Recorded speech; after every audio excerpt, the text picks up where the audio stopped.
All right. Quick recap of what happened last time. Or at least last 2 sessions ago, rather.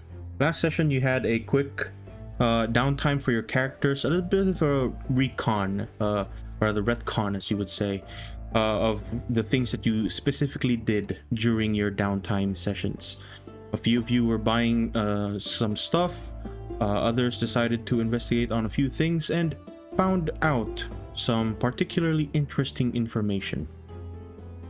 And the rest of you were just, milling around, trying to do what you can during the short amount of time before the arena. Quick recap of what happened before that session. You guys had just finished the arena. Following that, invited into the official castle itself by Duke Reynold. You had a small talk with the Duke himself. In which case, you actually had a meaningful conversation. Duke Reynold told everyone that some of the soldiers of the Unchained had returned. Some, not all, but still, he told the majority of the populace within the city that there is nothing to fear.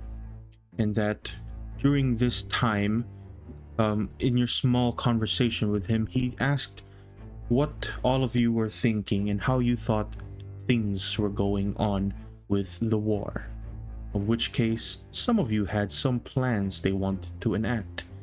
And that is what we'll start with after this. Oh. Whoa, intermission number.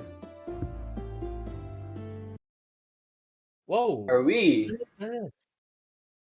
Oh. Yes. It's a side story flashback, bro.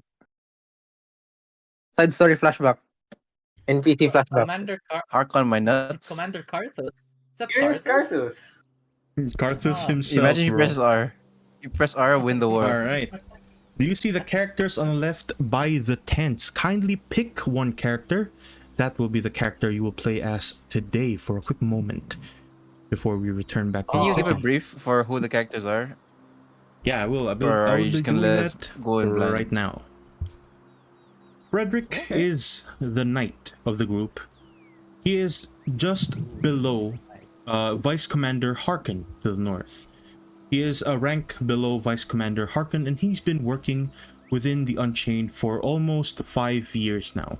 A sort of veteran within the group.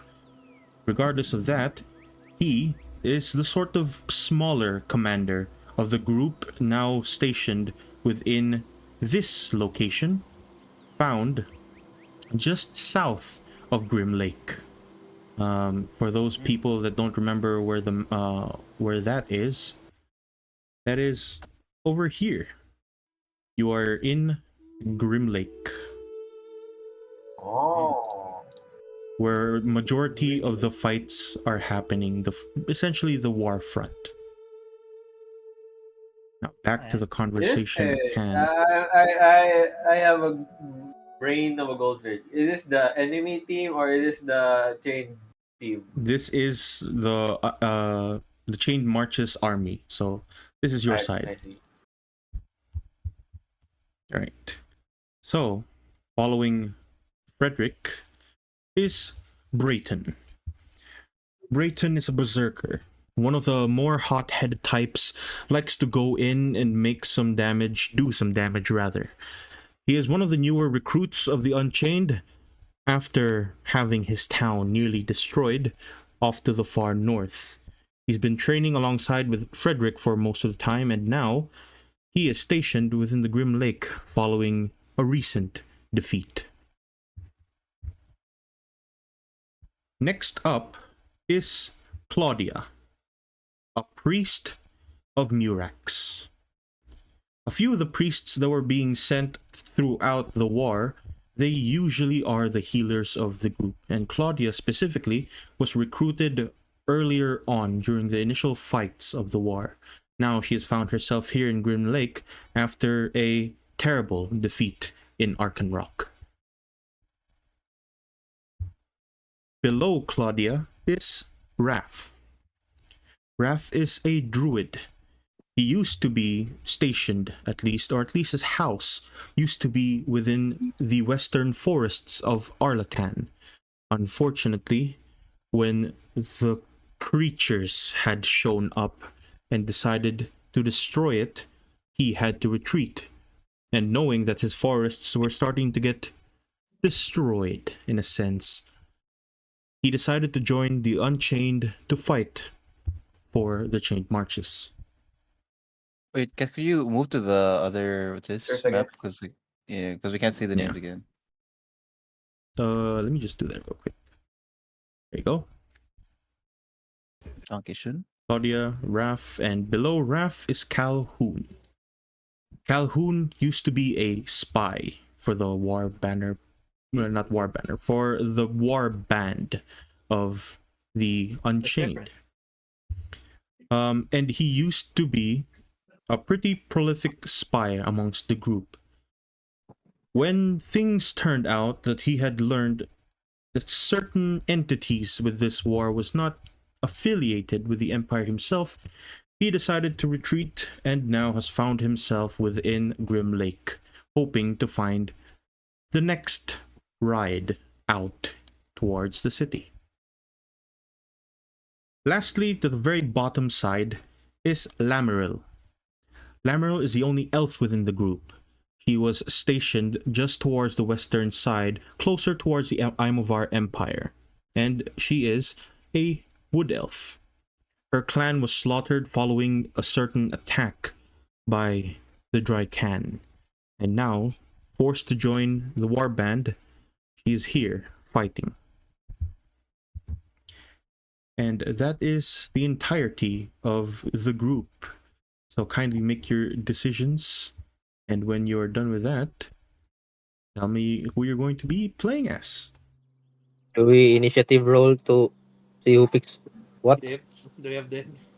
We're gonna do That's dibs. up to you. You guys Actually, want to yeah. do initiative rolls to pick? You can do it. I'm fine with like just getting a low roll and picking a random character. I mean, it's fun because it's like a random character, so I don't mind. Who was the coward? It was Calhoun, right? They're just running away. Yeah, Calhoun is just here Fine. because he was running away. I will be Calhoun if no one else will. Okay, he's Sure. dibs. Okay. Okay. Calhoun guess- it is. Neil's not here, but Frederick seems a great choice for him. Yeah. How about Raph again? What was Raph? Raph A is a A druid. druid. Hmm. I would like to be Claudia. Very Claudia. Okay. And then what does Brayton do again? Brayton is the Berserker. berserker of the group. Brayton. Can you tell Okay. me about Raph again? Is he a druid because he likes nature, or is he a druid because he got? Yes, What he was he? is a actual druid, and he was living in the Arlatan Woods, a bit farther north of here. When the Drycan invaded and attacked several portions of the northern side, he was forced to flee, and he decided to join the Unchained to fight against the creatures. What's Brayton's backstory again? For Brayton? Brayton was a berserker, is a berserker of the group, the lesser smart folk. He just likes fighting. And he is essentially part Okay. of, he lived in a town close to the north, which was attacked and now is forced to fight. So he decided to join the Unchained. Wait, Raph Alright. is vegan. Sure. Raph is vegan. That's some deep lore. Is Raph vegan? That's my Yeah, Raph Very is important vegan. to plot. Raph is vegan. Is he judgment? That is the last question. Is he judgmental of others eating meat? He believes that it is necessary, so he's not not Okay, judgmental. I'll be Raph then. I'll be Raph. Okay, you'll be Raph. Alvar, you're Claudia, right? Yes, sir. I need to pick a voice. Wait, I need to. I don't know if I should do the dumb voice. My name's Brayton. Yeah. name's Calhoun ran away, right? Like in the middle of the war. kill. Yeah, Calhoun just ran away.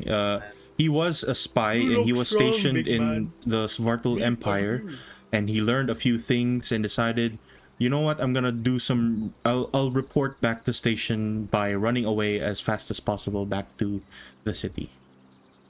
Oh man. And so he's Good just choice here for because Raph. it's, you know, it's a safe place before he moves on. Raph is a dwarf. Raf is a gnome. Gnome. Gnome. Taco, you're What playing a- Raf, right? Yes. Yes. Okay. What? Let me see Raph's Let me- ability. Let me give you Mr. Raph's gonna be like level 20 Rodent. with wish. That's crazy. Level 20. Alright. Yes. Who's Calhoun again? Calhoun is already there. Raf, Claudia, And this guy Brayton. sucks. This guy sucks. Brayton, you are Argilla. Okay. Argilla, you're gonna be playing Brayton. Very simple character. Oh yeah. Yeah, or can I explain? Can I? Can I get a Are we? Can I get a? Oh. Can I on the get side a, of a? what is that? Can I get a? Have we just met, or are we still strangers? You know each other by this point. Some of you a little less Oh, than you know the rest, but you know each other at the. You've been here for about maybe 2 weeks now, and yeah, And we some make of our you own are backstory. trying to go away Hey, from this Brayton, place. you still remember the pie I gave you? Moss, who are you going to be playing as? Okay. Yes. Yes, Can I Is- be Commander Carsus? brother. See here. He Did he pinged. ping- did He he ping pinged. this? He Oh, pinged the wait, guard. Yeah. Can I be one of the people at the bottom right? No, I was gonna you're- say randomize me. I was muted. So there's one. Now So you know what? there's You'll Frederick be familiar and with Lamaril. Lamaril, but Frederick is a knight. So which one do you want to be? Give him Frederick. Give him Frederick. Give him Frederick. That's random. Okay, give him Frederick then. I want to see him play knight this time. Frederick, it Frederick. is. I've actually what knight? There's a knight. It's a knight. Frederick's a knight. Frederick is Hey. a knight. The All front right. line. Become front line this time. Oh. Okay, here you go. You guys should be able to open Yippee. your character sheets now. If you don't know how to do that, just shift left click or shift double left click a character. That's usually how to open it, or is it alt? I think it might be alt left click. And then normally I'll clicking just it. Normally clicking it opens it. Normally Or you clicking can it just- opens the tokens, but to open the character sheet, you alt double left click. Or you can check in the tab, the journal. It looks like an NPC sheet. It is an NPC It's sheet. the first time That- I've ever seen an NPC sheet. Chat. Okay. What is priest chat? Yo, chat. It's a Oh, we did 3 already. Damn. Already. Better character already. Wait, look at this. I'll hit you with quarter staff. Oh god damn. Okay. Good start. Before you guys I do strike. anything major and kill each other, Oh. let's start with exactly what's going on within the camp. It's been about 3 days now since the last carriage headed off towards the city had left. That's not quite as much time as you would imagine. There's still several more unchained army men from the western side of where this camp is currently located that are being shipped out one by one as fast as possible. And for the most part, everyone is trying to get out of the front of the war and trying to retreat back into safer distances past the Surim River, which is the large river that splits the chained march between, two parts. And now, seeing as all of you are currently here, and all of you are just kind of waking up, some have been tasked, specifically that being Frederick. Frederick, the day before all of this, you were just tasked to clean up the bodies. There were several attacks the previous day, and you had just buried about 30 or 40 men, where the now siege craft, the catapults and all the training dummies are built over. Underneath that is just a mass grave site of people, since you don't have quite the space nor the time to do it anywhere else.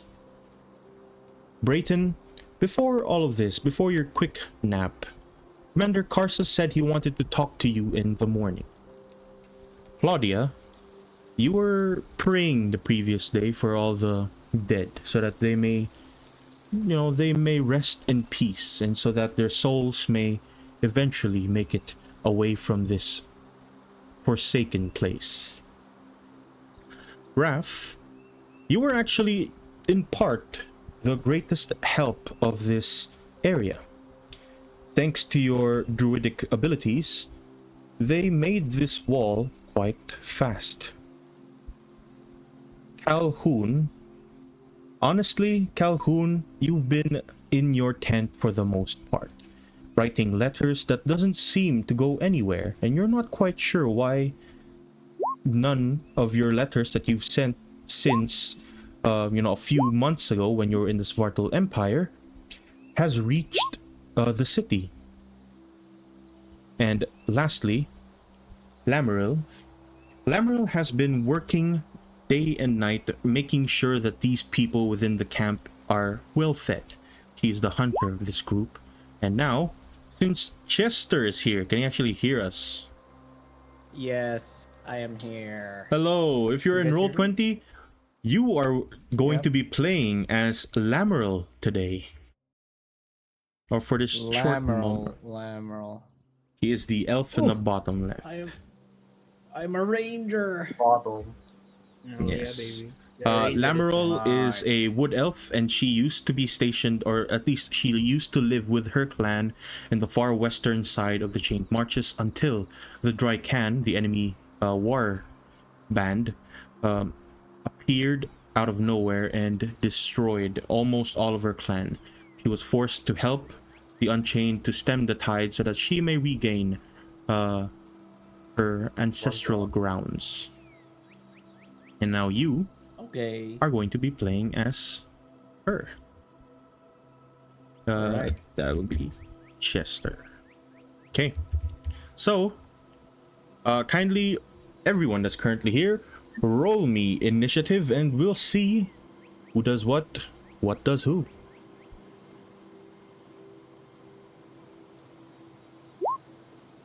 Oh. Make How sure do you you're actually clicking open- your token, so otherwise it Wow. won't go there. Wait. You can. Oh. How do you open it again? Alt double left click Oh my god. Double left click. No. on your token. It should automatically open your character sheet for that on character. the token. Okay. I mean, Yeah. Why? I don't wanna be first. it's not. What? Wait, the character sheet doesn't have. It only has the strength, dex, con, and twist, charisma. Yes, it's an NPC sheet, so it should still be showing for you at least, Mr. Calhoun. It should show It's in it, bro. spy and then It's in it. stuff like that. There is Bro, a press in button. Yeah, there's a button there that says Where? INIT to the right of armor class. In it. Right Wow, of armor in it. class. Ah, I see. In it. In it, bro. Yes. In it. Yes, there we go. In it. In it. Oh, people. All right. It shows tayo in it. It's Tuesday, in it. Mr. Frederick, that is being played by Moss. You are up first. What do you plan to do for today?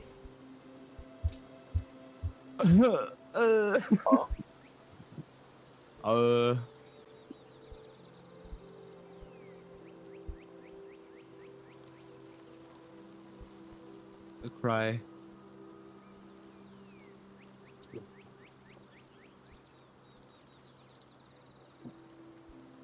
I believe in you. That's about it. No.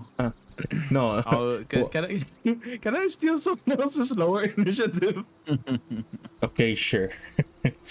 I can. Let's say you can move later. Right. So Brayton, you're up first. Alright. I don't know what demeanor Brayton has. I don't know what personality is like, so I'll take over. Brayton wakes up with a very loud yawn from his tent. I'm guessing this is like morning. Or what time Yeah, is it's it? like early morning. Brayton wakes up and then just goes, walks out, and then does he see anyone? Yeah. You see a No. handful of the soldiers the previous day who were usually working on, digging the graves for the people around, and the rest of your small group making their way out of the tents one by one. Right. Does Brayton see Vice Commander Harkin? From where you are, yes. You see him training a handful of the recruits, mostly militiamen. Brayton will walk up to the Vice Commander and then do a very sloppy salute. Not really good at doing saluting. So he walks over to Vice Commander and says, "Oh, good morning, sir. Are we tasked to do anything today?" You see Vice Commander Harkin beat his chest 3 times, the usual thing that the Unchained do as a greeting. He beats it 3 times and just kind of quickly looks at you. Good morning, Brayton.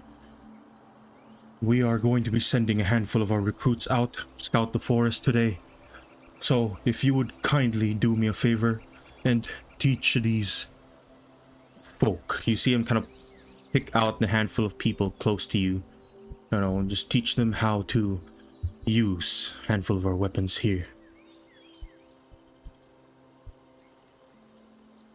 Alright. Brayton will walk up to one of the weapons and pick it up. What kind of weapon is it? There are hand axes there that they are mostly throwing towards the target. Oh, I don't have a hand axe weapon here. I just with great axe. Yeah, so you can just roll a 1d20. Okay. Harker will walk up to one of the soldiers and then look at him. He's still a bit tired, so he's like rubbing his eyes, and then looks at the man. Yo there, what is your name? Me, sir? Yes. My name is Carol. Carol, do you have any people that you hate back home? Maybe enemies, people who swindled you, that sort of thing. I had a bully. His name was Marcus. Marcos, you see that over there? And I point at the what do you call it? The target. Uh-oh. That's Marcos. And he just kind of nods. Hey? Oh, you didn't throw your weapon. Yes, I threw that the thing there. Does it land? 1d20, 11. You reach for your hand axe, you throw it, and you watch as the hand axe just flies over to the other side of the wall. And Carol just looks at you, and then looks at the target. Is there supposed to be a lesson in this? Yes. I did not hit the target. I did not hit Carol because that target is yours. Now hit it. You watch him kind of reach for the hand axe. He grabs one. He quickly throws it and aims for the target. You see him directly hit it almost square, just a little bit to the right. And he looks at you and goes, like that? I don't know. Brayden puts his hand on his shoulder and pats him very reassuringly. Duh. Okay. Raph. Good morning to you, Raph. Hello. Um, Raph would like. He wakes up in the tent, right? He wakes up in the tent.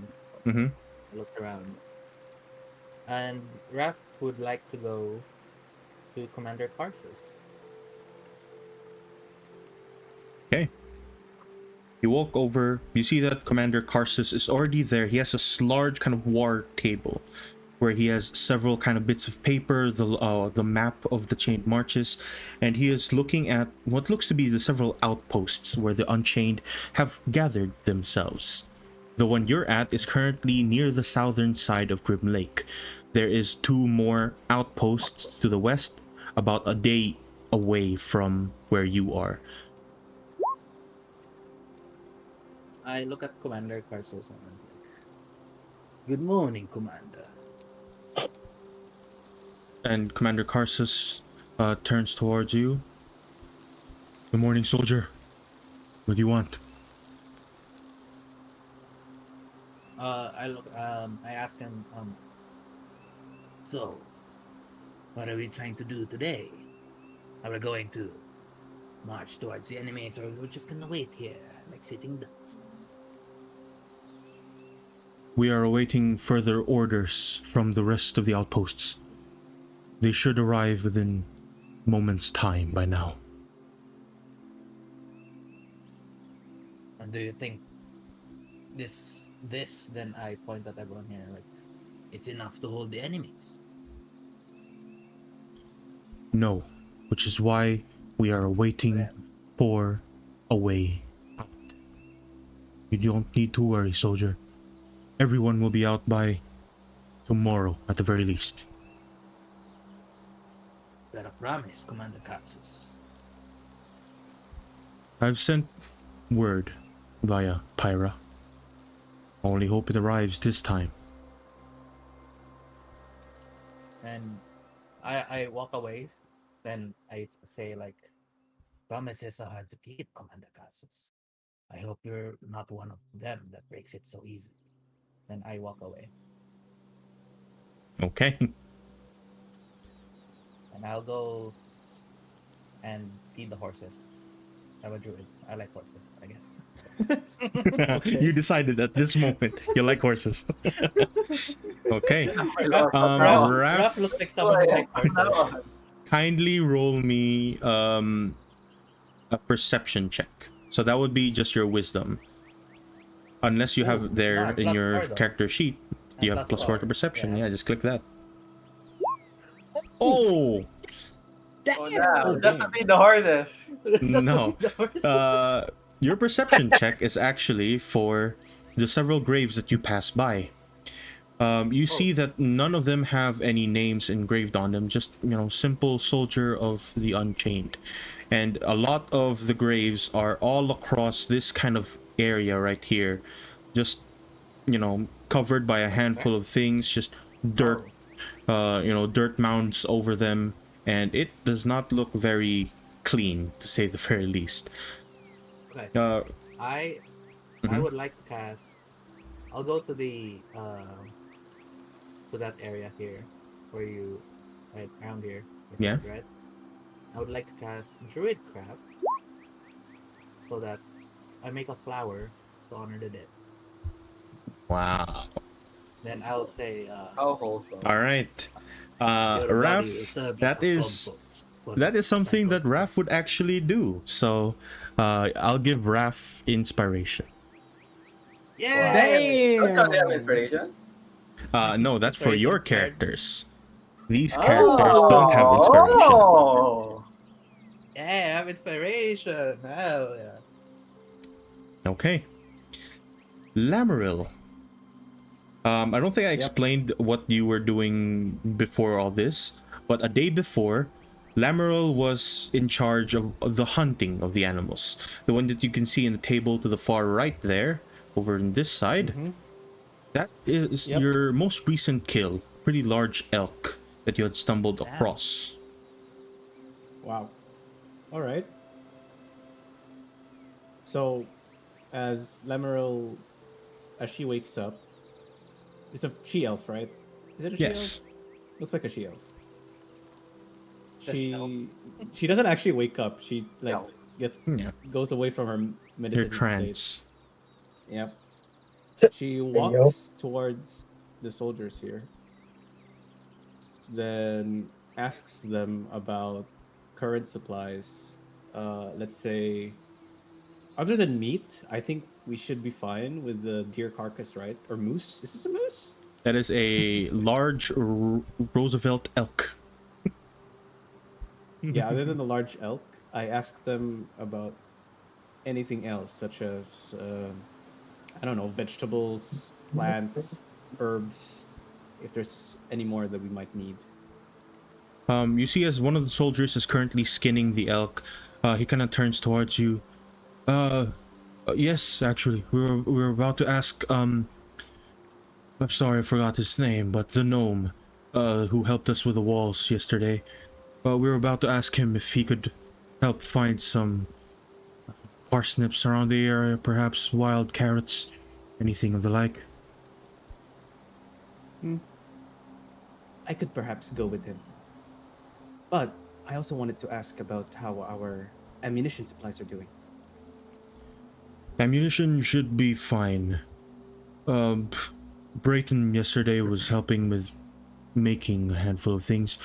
You see over there, he just kind of points towards, right beside where the large tents are, is like a rack where there are some newly made improvised javelins, mostly just kind of stone, sticks, and whatnot.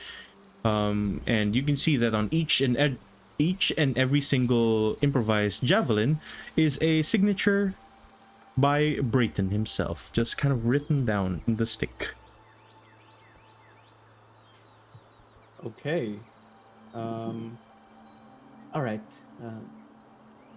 Let me ask the gnome then. And I think Lemuel, I spent all my movement. I guess next turn I'll try to reach Raph, the gnome Okay. that I just saw like leave. Yep. That's what I'm gonna do. Calhoun. By the way, yeah, Lameril, you get inspiration. Damn! Really? Wow. Did I give Brayton inspiration? Yeah, I did did not. not. Brayton, you get Nine. inspiration as well. Wow.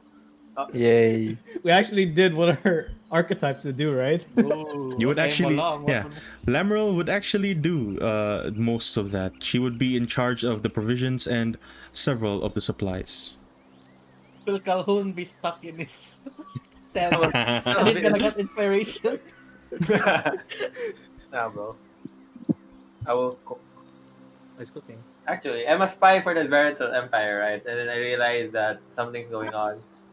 No, That's you're not the you're case. a spy for the chained marches that Warband. was sent to the Svartal Empire, Yeah, you ran away. and you ran away. Forward. Coward. Wait. I'm so confused. I am part of the Warband, right? And then I'm a spy trying to get information from the Verital. Why was you said I was sending notes to the Verital Empire. From Svartal Empire to the chained marches. Okay. My understanding comprehension is 0. Basically, you're on the side of change marches, right? Yeah, And you're on the side of the getting chained it out. marches. What would Calhoun do? He's best. Probably not. What he can. I was using Pyra paper, right? And none of them was going through. None of them was going through. Yeah, bro. It's the exact same thing as Arthur. It's the exact same thing where I don't know what to do, actually. Right. Nope. I will. What's the current state of the war currently? We're just hiding, right? And doing nothing while waiting. Trying to run away because we're currently surrounded. Roll me Calhoun's history check. Now, history. If you see a history there underneath, then that means he has a bonus. Otherwise, you just roll a intelligence check. Just click int. It should automatically roll it. I am very smart. Damn. Almost. A 10. Oh, I A could 10 have is been more smart. than There enough. was a possibility. You remember exactly this current state of the war compared to what is being what is probably being told, since you've been hearing some rumors. The war is currently at a standstill for some reason.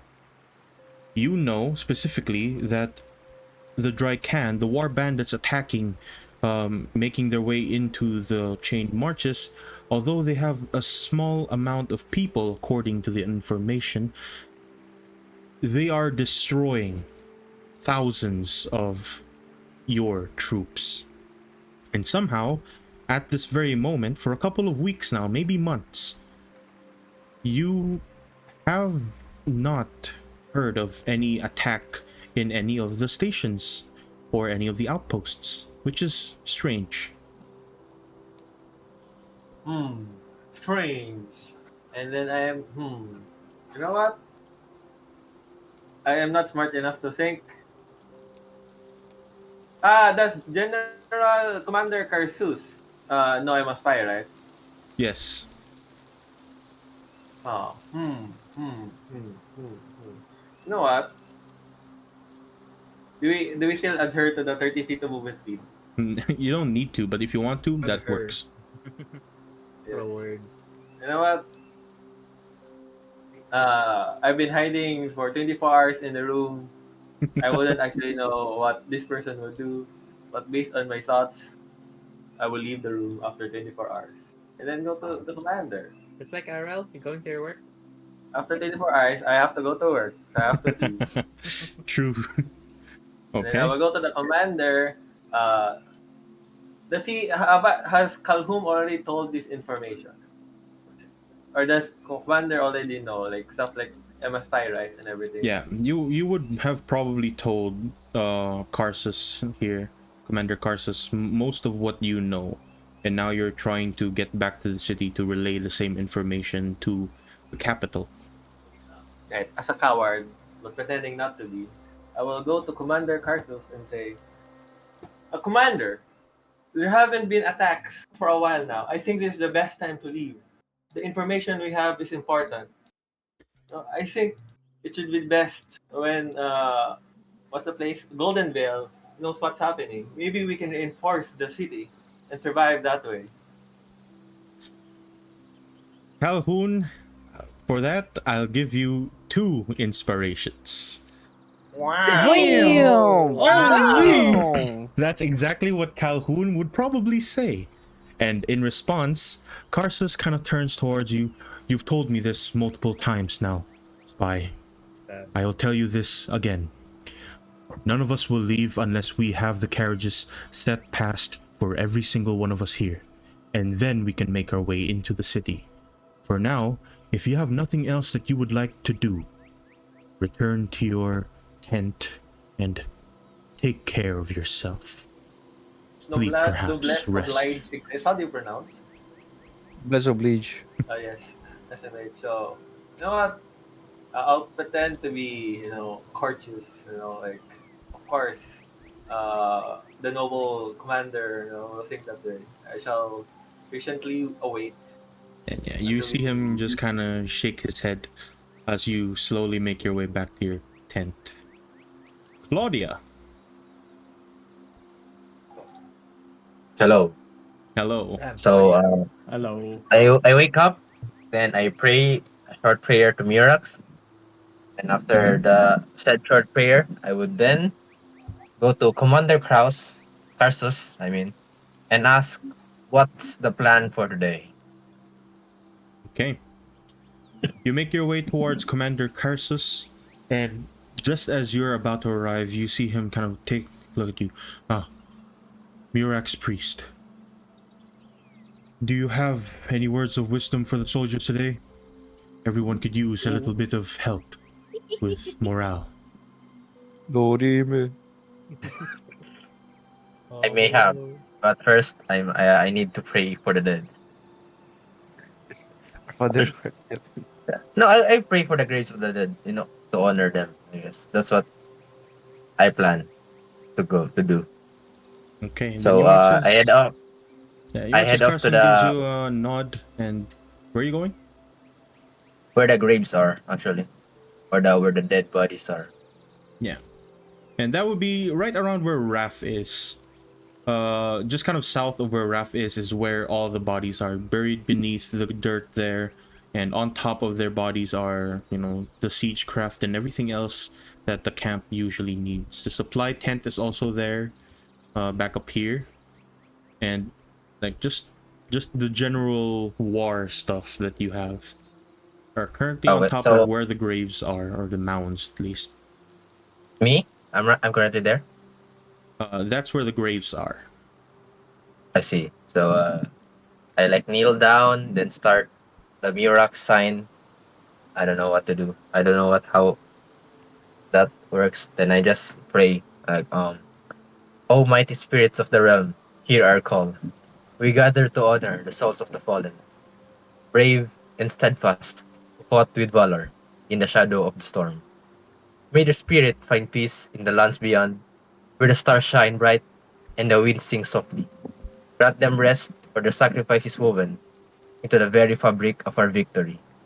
Guide them through the eternal lands, and may their name be carried forever in the hearts of those who remain. We salute you, warrior, and we shall carry your courage onward." Whoa. Then Bro, after that, Amen. damn. Holy Someone, is that shit. Chat GPT or did you write that? I'll give you 5 if it's not. I You just get read it, 5 bro. in Sorry. That no I way would to say say, that yeah, it's on the spot. still really good. So regardless of you Yeah. using Chat GPT, that is 2 inspiration points for you, Claudia. Nice, dude. I actually also made a prompt for the racing morale stuff, but Wow. that's for the next term, bro. When we Okay, leave, sure. you know. Sure. Lastly, who was supposed to be first? Frederick. No. Frederick, what do How you long have we plan been to in this do? camp by now? You've been in this camp for a little more than 3 weeks. Some of you, at least. You, in particular, are probably one of the longest that stayed here.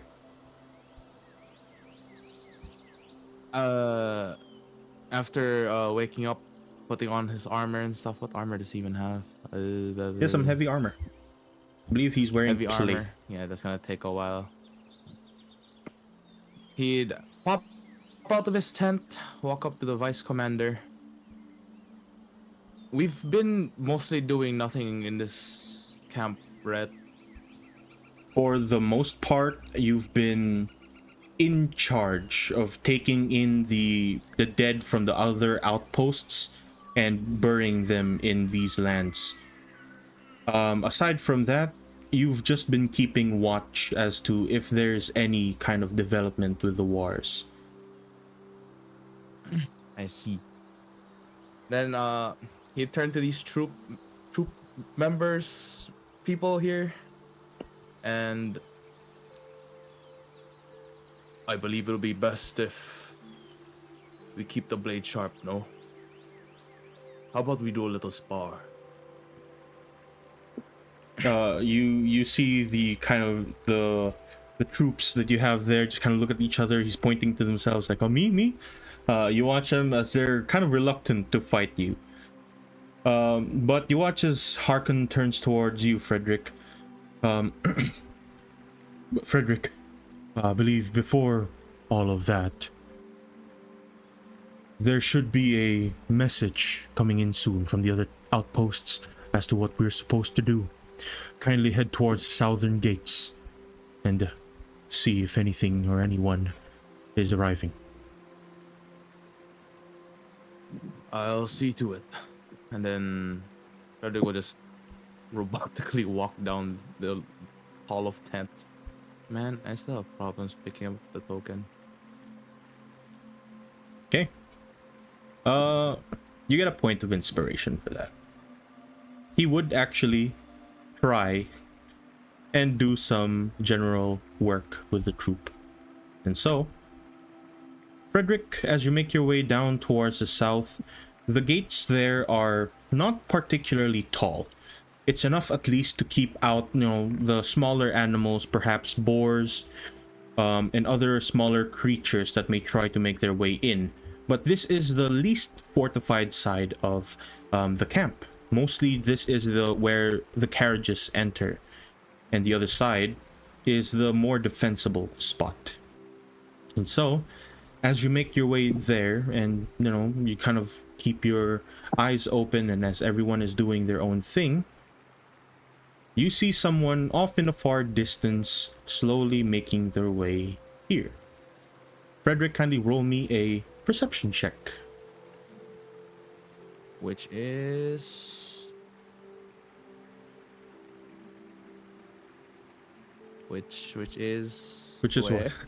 A perception check in your I character don't sheet. know how to use I don't know how to use NPC sheets. If you see, perception there, then you can click that. If not, that is a wisdom check. So you just click wisdom. And it should automatically roll a 1d20. You don't have additionals in your skills. Yeah, just as perception 10 and it's unclickable, so Okay. 11. You're not quite sure what you see, but you see someone with red skin slowly making their way off towards you. There's a kind of a short walk, very calm. Soon enough, a little bit more than 10 minutes pass, and you can see as they start to make their way towards the gates. You see what looks like a very devilish looking man, very, let's just say, literal sense. And you see the other soldiers around you begin to kind of raise their weapons down out of general fear.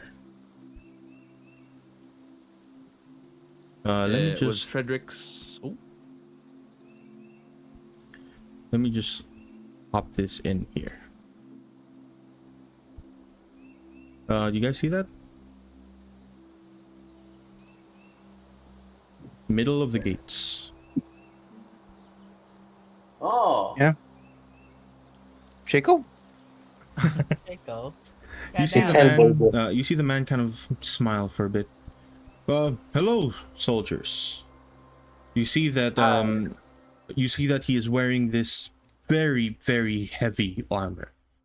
It's plated like 3 times over, and you can see a large symbol of what looks to be some kind of snake, maybe. You're not quite sure, but it's very snake-like at the very least. And you see him kind of give a quick smile at all of you. May I ask for who leads this small camp?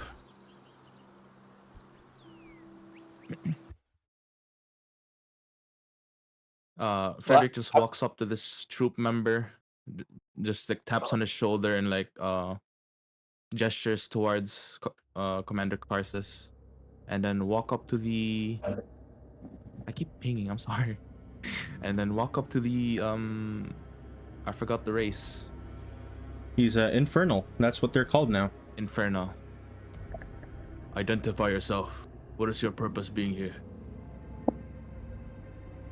Me, I am a messenger of the gods, I would say. You see him point towards his symbol, and you can tell from where you are with the heavy armor and the several holy symbols that he has around him, he's a paladin of sorts.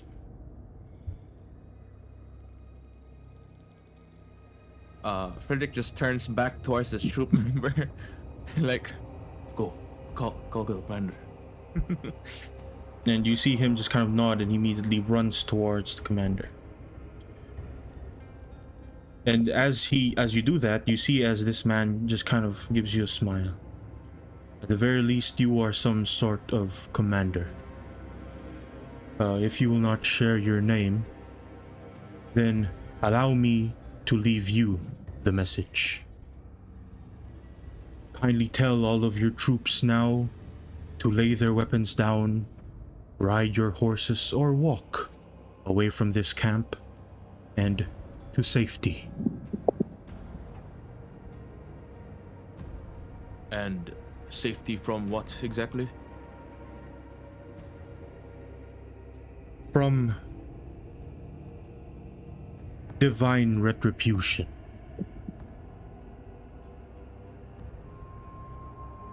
And Frederick just gets up closer to him. He's wearing like, I keep pinging. I'm so sorry. He's wearing like a bunch of religious-ish stuff, right? Hmm.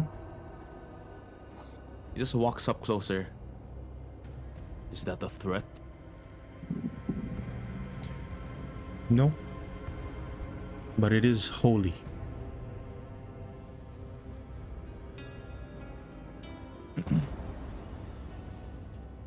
Frederick would just keep staring him down. Okay. Is that all you have to say? Before you say anything else, Brayton, from where you are, Yes. you begin to notice a bit of riffraff towards the south. You can hear people just kind of running across. You hear what seems to be a handful of the soldiers, or at least the one closer to you there, kind of turn over there and just kind of talk between each other. Just, well, what the hell's going on down there? Who is that? Do I see the man in the distance? Yes, you do. And Brayton will just walk calmly towards the gate. You there? You're not a familiar face. And as this man kind of turns towards you, he gives you a smile. No, I am not. But as of now, I am a messenger, and I'm trying to tell your friend here that it might be best for all of you to leave. A messenger of whom? I have told your friend that I am the messenger of the gods. There are many gods in this world, my friend. You might have to narrow it down a bit. You see as the soldier towards the far north begins to run towards your direction. Karsus seems to have his weapon out, a large kind of sword, and you see him walk up right beside the gate. Are you the commander? You watch as the Infernal turns towards Commander Karsus, and Karsus simply tells this man that he should leave. This is soldier territory. This is the army of the Chained March, and he shouldn't be here. And you can simply see as the man, the Infernal, nod. I have given you a warning. It's high time to leave. And you watch as the man just very slowly, tilts around. He starts making his way down towards the south until he eventually vanishes.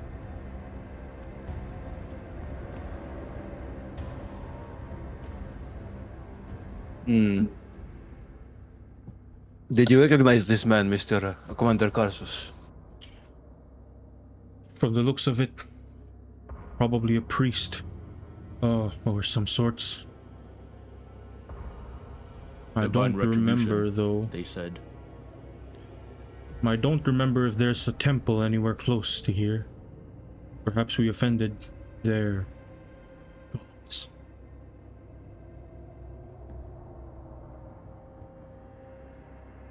But what gods were you referring to? I did not see any affiliation in his clothing. Maybe did any one of you recognize anything? Frederick, and since you're there actually, Lamaril, Yep. kindly I've roll been me observing. a religion check. Man, where are all these rolls for NPC thing? If there's nothing, I just roll the wisdom, right? Yeah, religion is wisdom. Okay. Oh, that's Chester. Yep. Make sure you I mean, choose Lamaril's character sheet. Even lower. I don't know shit. Or Lemuel at least doesn't. Frederick, you're sure it's not one of any of the major gods, but since you did see what looks to be a very ancient looking symbol, it's probably one of the minor, lesser known gods.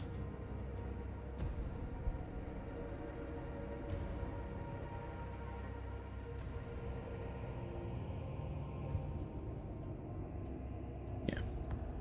Hello? Can I be heard? Yes, but I'm just waiting for the for the response. Yeah. Oh. Do you have any response to that, Frederick? If none, then we shall move on to what Raph is doing. Buh.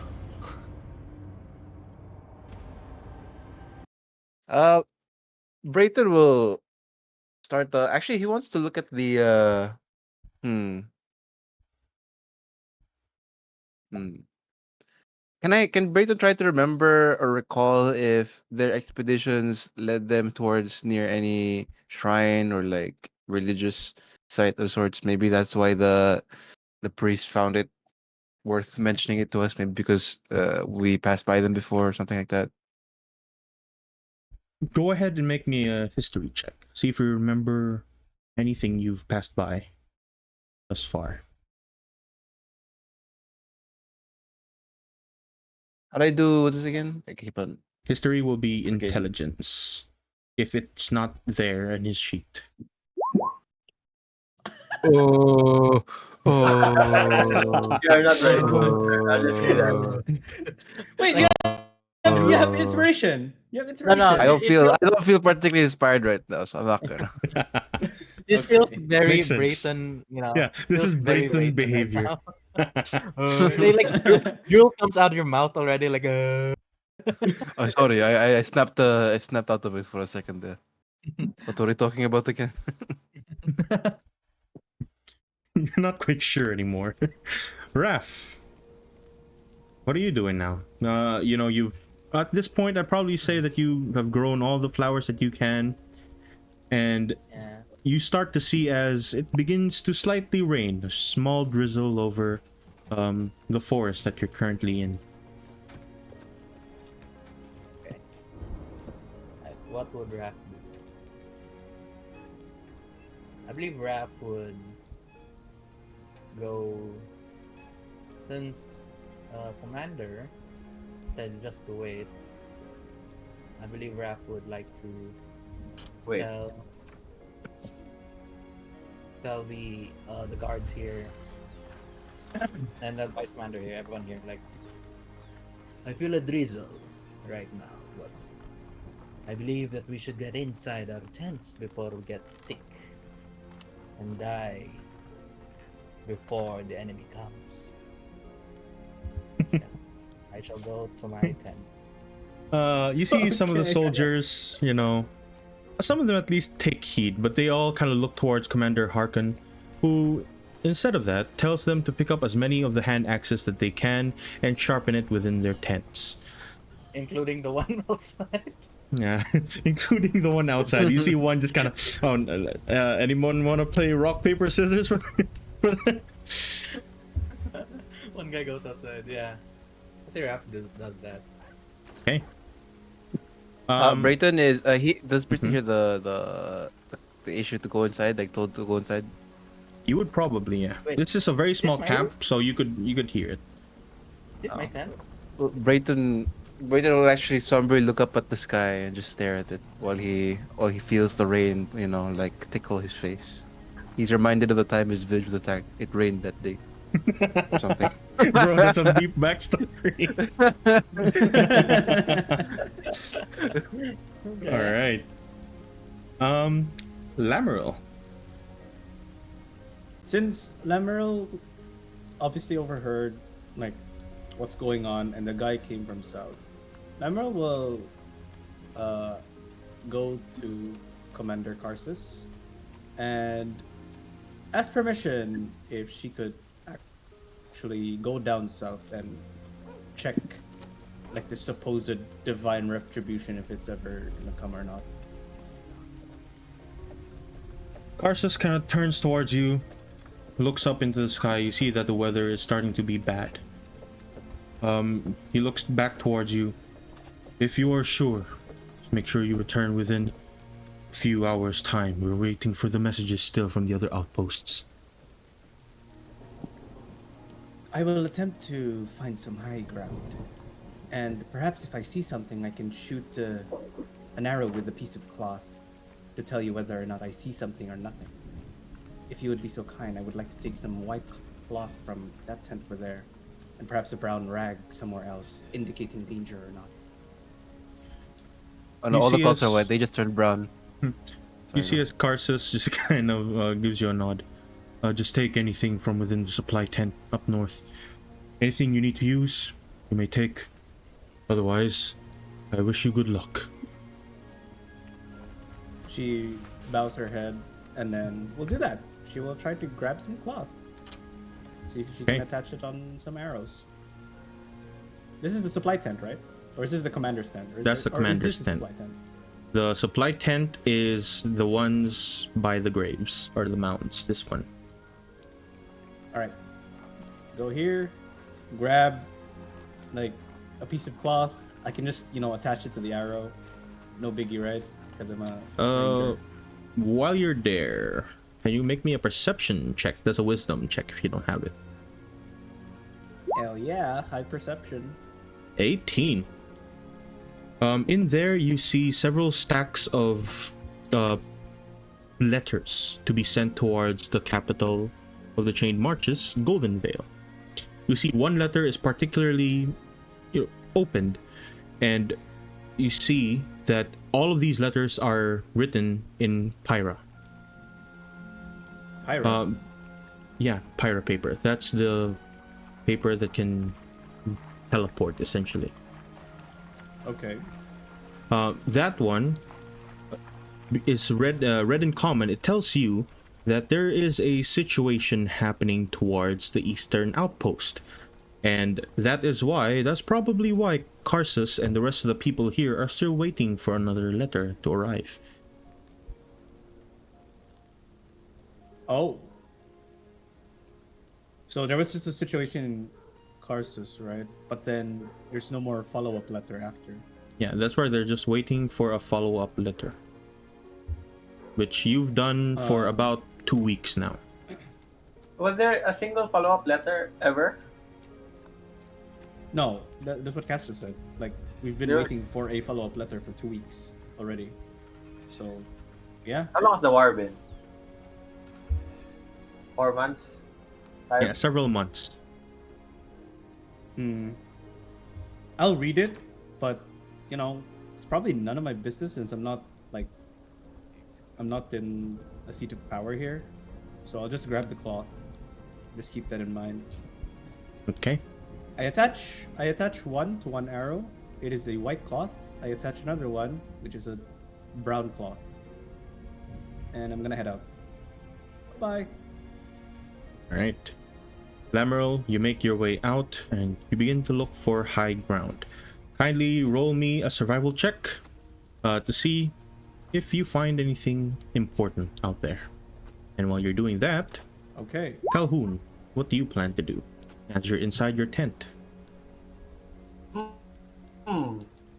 Yeah, Calhoun, you would also have heard the situation happening by the south. I heard him talking about retribution, right, and everything. Mm-hmm. Right. You heard the Then I will commotion. do that. I will do the exact same thing as I have done before. Going to Karsus. How would Calhoun refer to Karsus? He would probably do it without any sort of respect. Okay, sounds like him. Not a very respectful person, Calhoun. Then, you heard the man. We will face retribution here. Not just what was that army again called? The enemy right army? can. Not just the Drycan army, but even God is against us. I believe we should leave. We have no more reason to stay here. All that will end up happening is that we'll all end up a dog's death. Please, hear If me. if you wish to leave, Calhoun, take one of the horses and do as you please. I've grown tired of your constant nagging. You know what? What would I actually do? Then I will heed your advice. I will think of it. Is what I say as I prepare to leave. Okay. Smart. Claudia. I'm waiting for the final plan. if we are going to leave or not. It doesn't look like you're going to leave anytime soon, but as you were praying over the graves, you would have seen the commotion towards the south. And actually, since you would have seen that, roll me a perception check first. On a 10, you would have seen the symbol on the paladin's chest. And then maybe you can Perception. identify that. It's a straight up 1d20, right? Yes, if you don't have a perception there on your sheet, then it's a straight up wisdom check. I have So just passive click perception wisdom. 13. Does that help? No, that's different. Okay. Just click wisdom there on your sheet. Could pop Okay, up. guys. Could have been. What could have Okay, been? guys. You do have inspiration. If you want to use that, you get the 23. Oh, I have 2. I'll use 1. Do I roll again? though? I will roll I'll again. let you have the advantage for that. So that's Okay. a natural 20. You would have perfectly seen the symbols on that man's chest, and it is not, as I've told you before, which was a snake. It's more so a symbol of war. So that was definitely a sort of priest of war, priest of Murax of sorts, a paladin of Murax. But We're the way same. the way it's written over is sort of how a paladin breaks their oath. It's when you decide to choose another oath to another god. And It was the, like the when, thing like, that he put on top like is Naruto with the several line. bones. Yeah. It's like the Akatsuki when they put the line over Yeah, the sort to of. blend Yeah, it instead well. of the line, it was actually several bone-like things, like shattered bones that you Oh. recognize. Way harder. It's way cool. It's a cooler Murax then. So as the commotion between Mr. Calhoun and the commander or something, I would like after he tries to heed his advice, I would then approach the commander and tell him about said religion that he's what do you call an ex follower. Oathbreaker. What? Oh, he's an oath breaker, I guess. Is it considered Oathbreaker? Is that Oathbreaker basically? No, I it's a don't- different thing. It's sort of oath, Oh. breaking their oath, but for the religion, not for their Ah. tenets as a paladin. Can I just say he was a follower of Murax but lost his way. No, he's still a follower, right? It's just that Make me a he. religion check. Actually, you can have advantage on this one Oh. since you are a priest of the Murex. What's a religion? Straight up. Religion is What? wisdom as well. Okay. Chat. I am not rolling good, chat. This character sucks. That's advantage. That's 8 on advantage. Would you like to keep that, or would you like to use another inspiration? You know what? What's the worst that will happen? I will use my inspiration to reroll. Okay, Chat. Okay, no, it's fine. It's fine. that's a 22. You know specifically that the bones signify a minor god. That is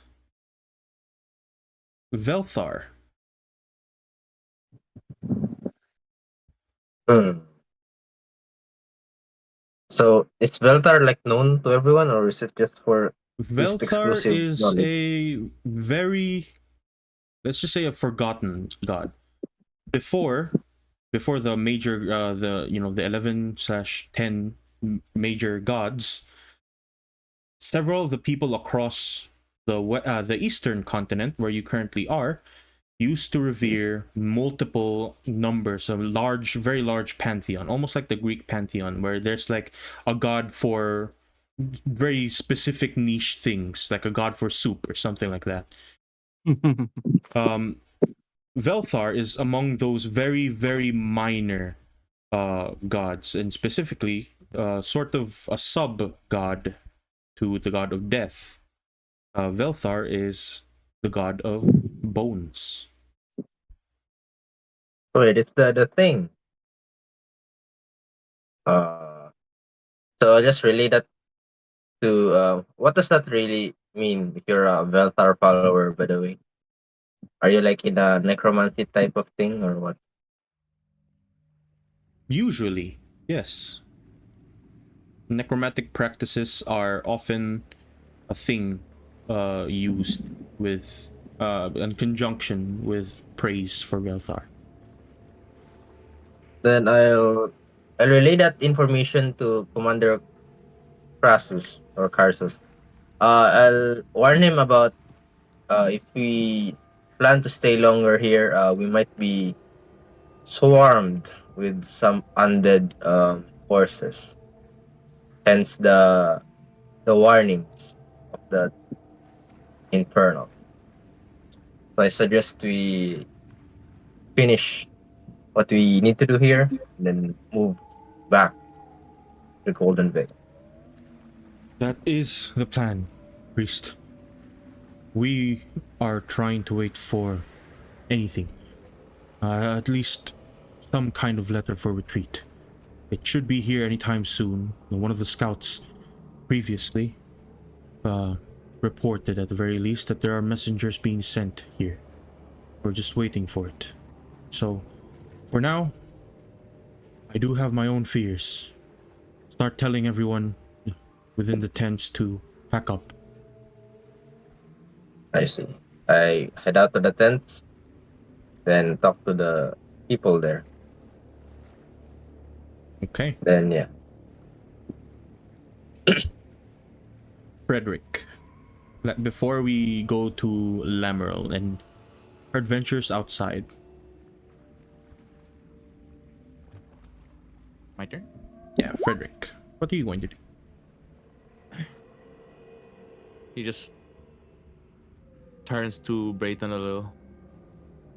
Just their equipment alone, and this fence that makes us look like livestock. I don't think we can hold those ones off. You see as one of the soldiers kind of call out to you, the one closer towards the javelins. Frederick, Knight Frederick, sir. May I ask for some help?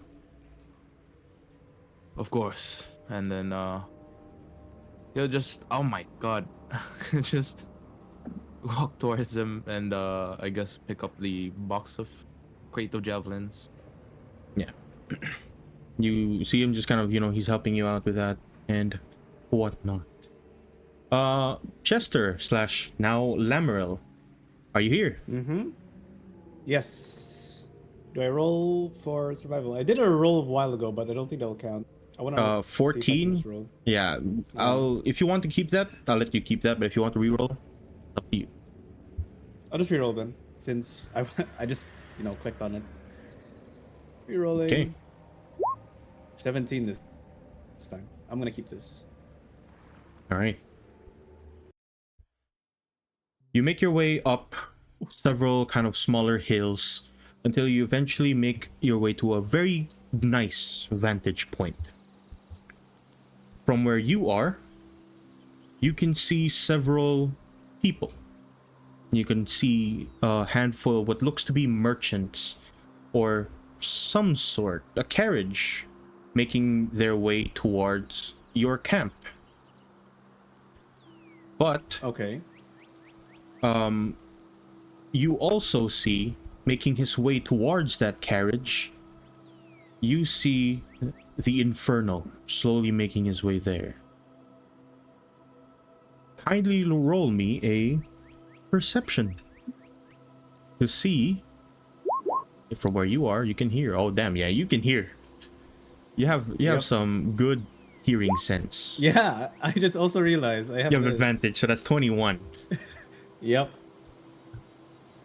You can hear very well the conversation happening beneath. You see as the paladin, the Infernal, turns towards the merchant. Hail. And you see as the merchant just, excuse me, I have some important business to do. You see as Infernal just kind of nods. I understand, friend. But allow me to give you a word of warning. It might be best for you to turn the opposite way before things crumble apart where you're headed. You see as the merchant doesn't quite understand what that means. And soon as, you see as the infernal pat the merchant, almost very overly friendly. You see him give a nod. Heed this warning for your own safety, friend. And you watch as the infernal slowly makes its way, continuing on. Would you like to follow? Where would you like to go? Would you like to return back to camp, or would you like to follow the infernal? I'll get close to the camp and actually throw the arrow. I mean, shoot the arrow, not throw the arrow. Damn.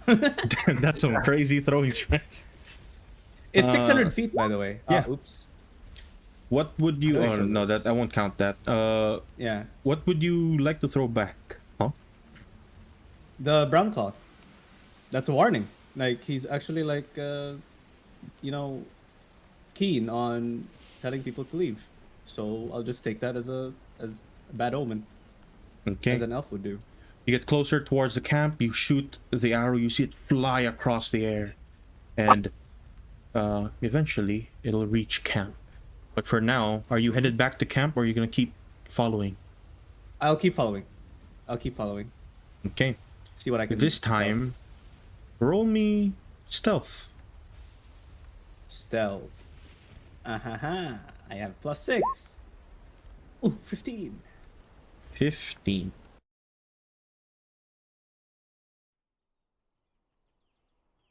As you make your way deeper into the forest, you see as this man seems to just kind of cut through the forest. He knows exactly where he's headed off to. There is no specific path leading into it or where he's going, but you see as he is simply making his way there very calmly. You follow suit as fast as you can, and you make your way towards the campus, as quickly as you could possibly do so. Can everyone hear the music going on here? Yes. Yep. You see as the Ominous. Inferno makes its way to a large,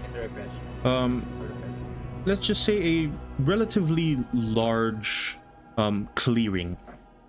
And as you hide around the brush, you make sure to keep your eyes on him, and you can see the Inferno eventually walk towards a particular man. Or you would think that to be a man. But when you kind of squint your eyes a bit closer, you see his body is almost completely decayed. And you can see this man slowly turn towards the paladin and very quickly give him what looks to be a very bony smile. Uh-oh. Uh-oh. Uh-oh. Tyrannus. That. You can see him, give give that paladin a smile. And Asheram, what did they decide to do? You see as the Inferno kind of makes his way closer and shake his head. I suggest we give them a little bit more time. They will retreat. And if they don't, then you may enact your will, my lord. You watch as the very skeletal figure kind of reaches over with his hand, kind of reaches for the plate in his armor. No, dear friend, this is your will. After all, you are the messenger of the gods. I am simply instrument that follows, a tune in the hum, a melody that runs the choir. And you will usher in a new age for all to see, one of peace You see as the Infernal just nods. I will make sure of that. Peace will triumph over this war. Peace will triumph indeed. And you see as he lets go of his armor and turns around to the very open clearing. And very slowly, you see him just kind of shift his hand around and gesture for things to rise from beneath. Bones like minotaurs, skeletons of all kinds begin to appear in droves, in numbers. Not hundreds. Within seconds, you see about 100,000 skeletons slowly begin to rise in this very small area. And you see all of them just line across the forest. Every single corner of every single opening in between the forest is filled with just skeletons wearing armor, ancient of all kinds. And soon, you have the chance to return back to camp. I'm And dipping. do so. Okay. I'm dipping. Are we good, chat? I think we are. You run back towards your camp, and by the time you get here, for everyone that's currently here, the characters at least, you can decide where you're gonna put your tokens, but for the most part, it's been about probably a few minutes. You can see a handful of people, the soldiers here, are already starting to pack up as fast as possible. You see as Commander Karsus is also working on making sure everyone is packing up. A lot of the tents have been torn away, and all that's left is for Lameril to make her way back. Oh, let me delete that. I can't delete it. Well, Right there. can you delete this other one? Oops. I don't see the other one. Oh, there it is. Okay, it's gone. Okay. We need to leave. Now. I start like running in. I You start start. helping the soldiers as well. Okay. Like pack some of the ammunition and stuff. And before that, while I'm packing, I'm gonna tell Commander Karsus, there's hundreds of thousands of them heading here. You see as Karsus kind of turns towards you. Are you sure, Elf? Hundreds of thousands of undead. I saw it with my own eyes. You see him quickly nod. Immediately he reaches inside his camp, put on his helmet, put his sword on, and immediately you watch him reach for a bell. He starts kind of ringing it to the rest of the camp, and he starts shouting for all of you. Everyone! You watch as it just echoes throughout the entire camp. He's shouting for everyone to start leaving. And if you can't pick up your belongings, just leave them. It's time to go. Oh, we're safe. Surely. We're safe, surely, right? Okay. Do we all have horses? There is no horses. There's only 2 in this camp right now. No. Then why did he tell me to pick up a horse? Because you're on the one leaving, though. Yeah, you were, well, as planned. You were the only one supposed to leave. But now things are a bit different. You watch as the soldiers begin to kind of unlatch the horses from the small kind of fences there. And they are all just rushing to get everything away from this place.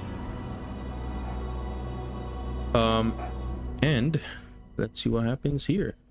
Time for me to roll a few things. You guys can talk amongst each other if you wish. And tell me, or rather, you can talk to each other as I'm doing some stuff for a bit. Brayton will How walk many people will die, do you to think? Lameril. Will anyone survive? Where are they we- coming from? The north or south? South. By a clearing in a forest, just a couple thousand feet. But they can reach here, I believe. Brayton will stand at the gate and hold his axe and stare into the distance. We kind of dumb though. I know what I must do. Brayton. You can't hold them off. You're better off helping others by surviving.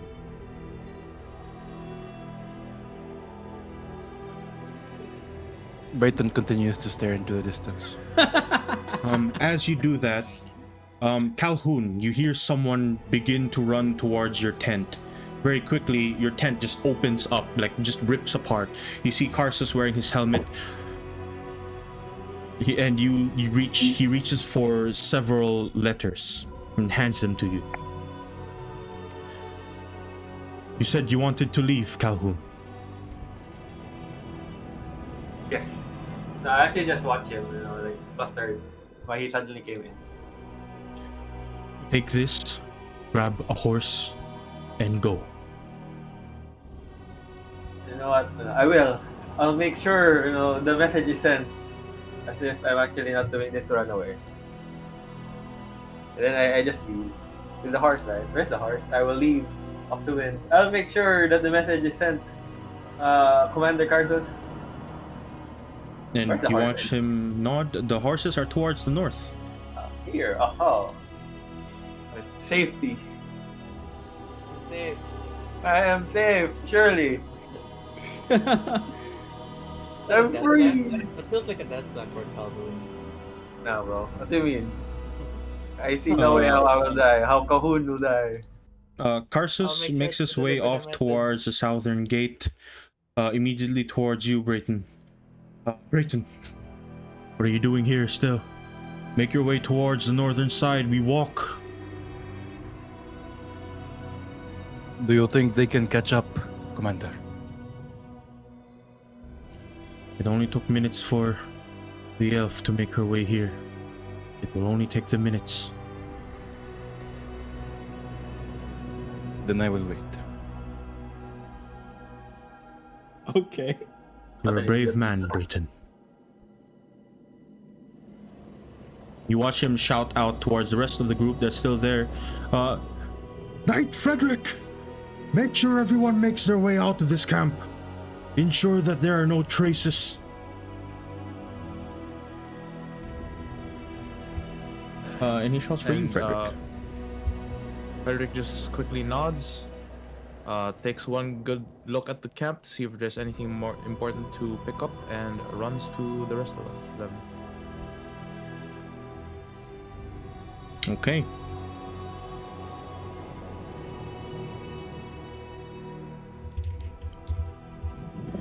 You start making your way there, and right now, I'll ask, within the characters, who wants to leave? And who is Me. going to stay? Irish. Alright, Calhoun is That's a good leaving. question. I would have left, but I've been given direct orders. What would Raph? I would leave. What would Lameril do, actually? Yeah, what would Raph do actually? Raph feels like. Wait, what's the background? What's the backstory again? Raph joined because he was. Raph joined because he's trying to save the forests that are being destroyed by the war band that is the Drycan, or these people, the I creatures. I guess I'll. Yes. I guess I'll stay. Raph will stay. Raph, for the entire fight that will appear soon, you have advantage. Yay. Is that a good thing? That is exactly Brayton's what staying Raph would do. first. Brayton, for the entire fight, if you are going to stay, you have advantage. That is what Brayton would actually do. Yes, Nice. I made the right choice. Okay, how I think what Lamaril would do is she would stay, but she wouldn't fight. She would just gather information. That's all Lamaril would do, I think. She would not fight at all. Like, she will use as much information as she can. She remembers that there's pyro paper inside this tent, right? Mm-hmm. And she would do so. She will grab some of the pyro paper to relay as much information as she can. Just, like hiding, sneaking around the area. But she wouldn't fight. She knows that, she won't fight. She can't Lamaril, fight them. you get 2 points of inspiration. Wow. Nice. Some of that are things that Lamaril would actually do, such as you probably will stay, but you will leave as soon as the fight gets bad. Oh, okay. Mine's different. I just stay, but I won't fight at all. Claudia, you have advantage as you are escaping with Calhoun. Same with Calhoun, you also have advantage for We what made will the right happen choices. there. Yeah, you Everyone made guys, the you right both choices. made the right choices. For Frederick, you're also staying, so that is inspiration. He would actually do some stuff first before leaving. So you had some orders. Okay. With that, are you Alright. happy as to where you are now? You can move your character anywhere you wish. Where I will they know. arrive? Here, right? They're going from the south. Yeah. Frederick's just gonna help pack up first and then head back down to the southern entrance. Lamaril will actually go here. Is Brayton gonna stay there? Brayton, are you going to stay there? Yes. I go to Brayton. It reminds me of a fight back in the hills of Some backstory. That's a background. Okay. This seems to be our last. This battle will be legendary. Is it? This Where's that battle Lord of the will Rings be again? legendary. It's like it's good to fight with the dwarf or something. I don't know. Expect it to fight me or Lord of the side Rings thing? me. Yeah, but what about a friend? Ah. Well, You just know, like it. now that you in the- mention it, we're like a League of Legends here. What is this, a league? Okay. Share the press debate along the way. just like in the castle of Moriah. We are outnumbered, but this time I don't think we're gonna make it out alive, Brayton. It matters not. Okay. And so be it. Then Everyone, put your tokens where you wish to be. And kindly kindly roll initiative. All right. In it. Damn, in it. that's really good, chat. Oh, I have an inspiration, right? Can I reroll it, Cass? Yes. Oh, true. The I rounds also you want to- I have to beat in order for the other side, that is the people that are escaping, to fully escape is simply 3 rounds. You need to survive for Wait, you 3 said- rounds. You said I have advantage in combat, right? Does this mean I You can have roll advantage again for in initiative? combat, the entire combat. Yeah, so I can roll for initiative, right? Again? Yes, you want. Will this Three. affect the Let's story? go. Will this let's affect the see. star if we fail? Or are we? Yes, this will succeeded? this will Probably. -1. I'm gonna add let's see. 17. Unchained escapes. In it. In With it. inspiration. This is 4 for now, because it will go down soon. It's Tuesday. In it. Okay. In it.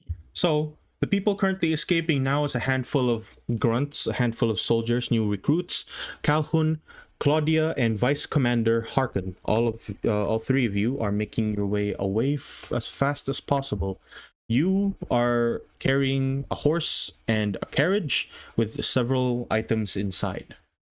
For the people currently in the camp, I will tell you where a handful of things are. Unfortunately, the javelins were not able to be carried along, so the javelins are still where they are now. There is a handful of weapons all around the camp. Just tell me if you're going to check them or not during the fight, and if there's nothing else that you would like to do. The potions. Are you guys ready? Potions will be in the supply ready. chest, Where's the supply which chest? is in the supply tent, towards the north. This one back here, like above. Can I the grab main potions then? tent. If you want to grab Real quick. potions now, then you will probably be there when the fight starts. Oh, really? Yeah. Brayton will look over to Ref. Grab me potions. Yeah, No. sure. No. Potions again? No. No. No. Here, Ed. No, the The north northern tent, one. all the way here. You'll be here when combat starts, though. That's the thing. That's why I don't want to leave. Sure. Yeah, I'll be here when combat starts.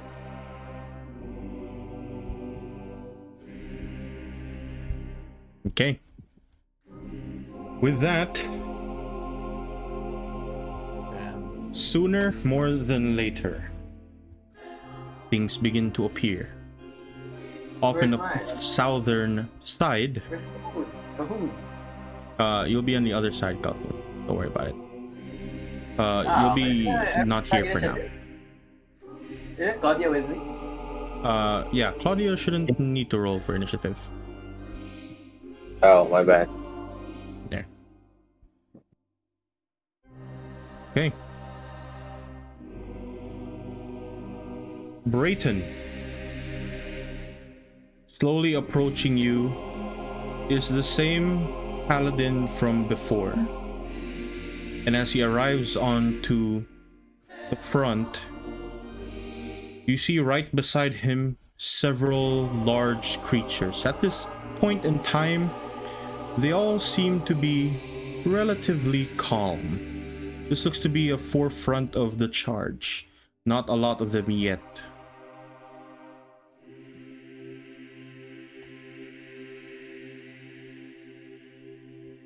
Brayton looks over to the red what do you call it?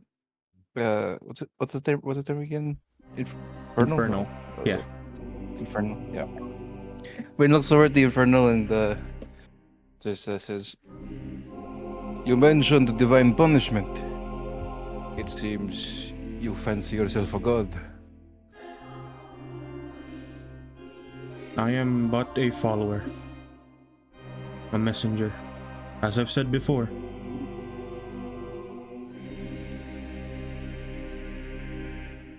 What is your purpose here? To ensure that everyone leaves alive. And that includes you. Even though you have yet to heed my warning.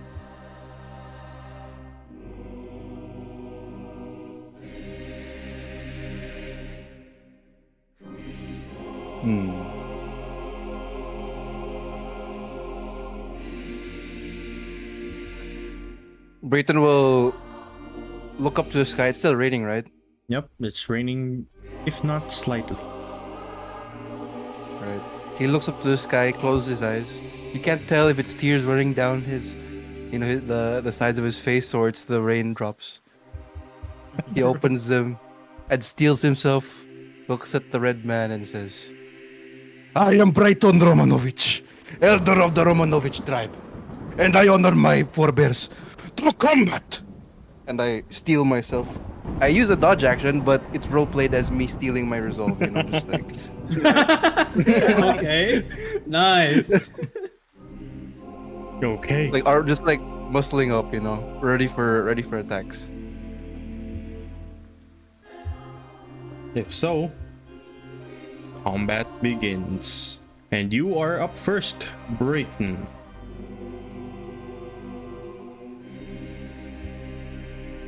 Because my goal is not to win the fight I'm just a delay. Yes, he'll take the dodge action, but RP'd as him just standing still menacingly. Okay.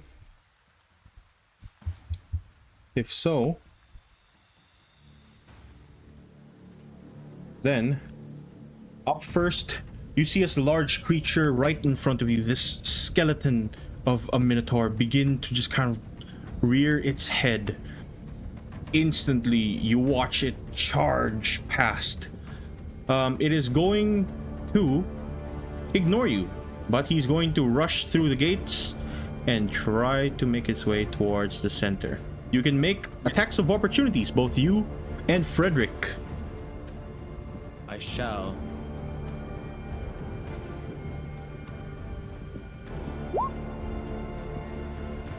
$15.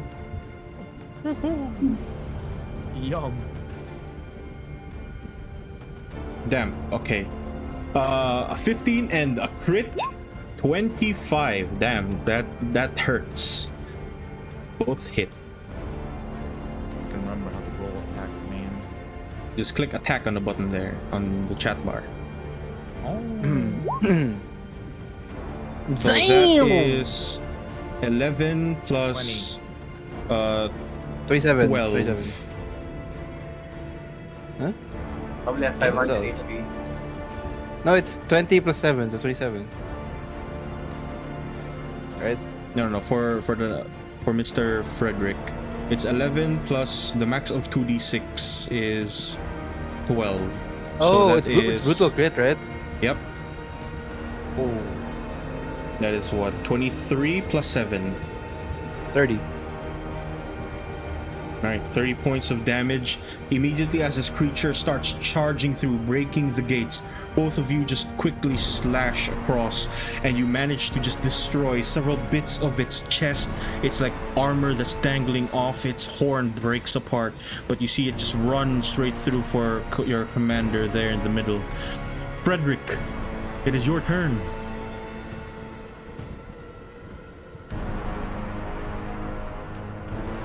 How injured is this creature?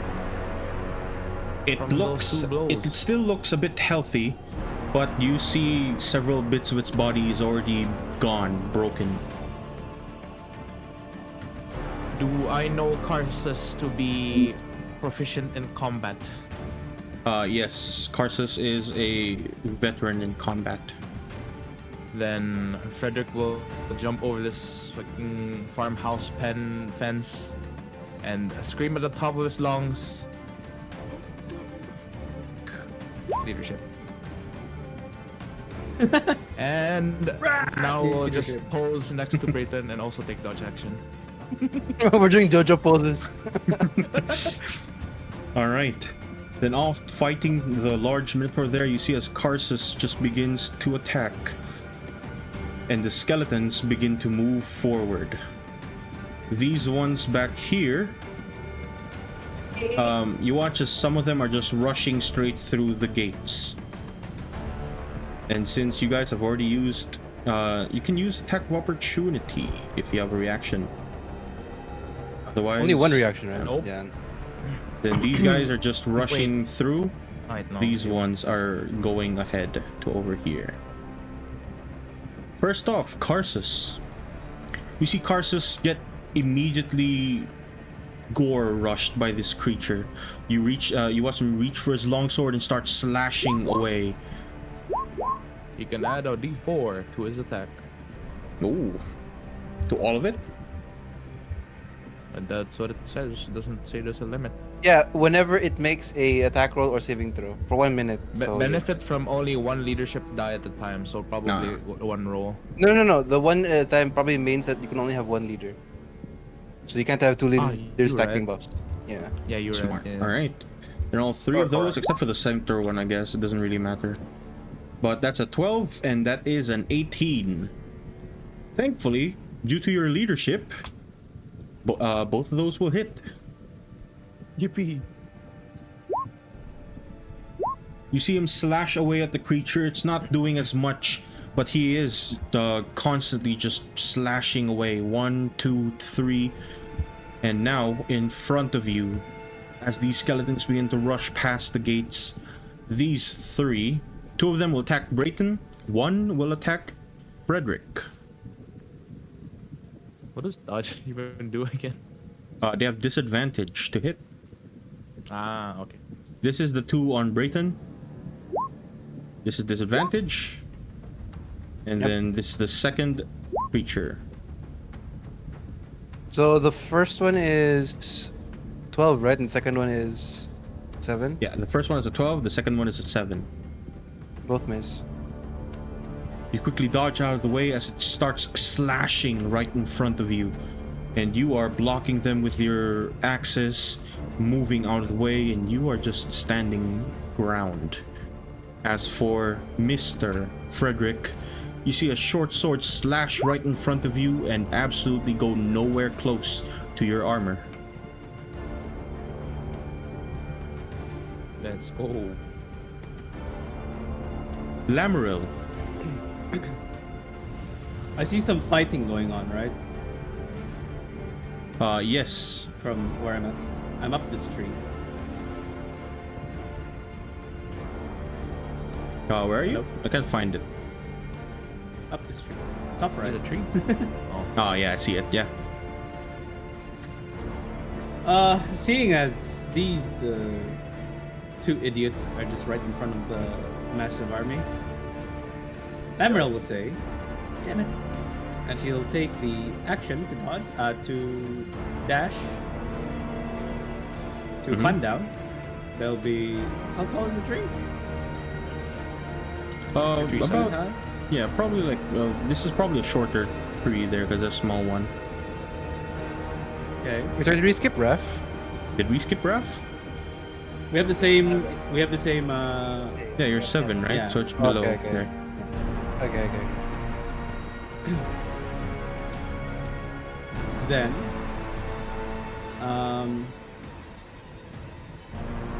she will go here for her movement to see if she can get a better view at what's happening here. And then that's the end of my turn. Okay. I'm not sneaking though. I'm just here. I don't know if they can tell I'm still there. I'm there, but I'm not sneaking at all. All right. Is that the end of your turn? Yep, that's the end of my turn. Can't do anything else. Okay. Raph, you're up. As you begin to search through the little closet there, or the tent, supply tent, you see that there are several smaller potions, the 2d4s. There are 5 of them. There's 5 2d4s. Yeah, 5 2d4 potions.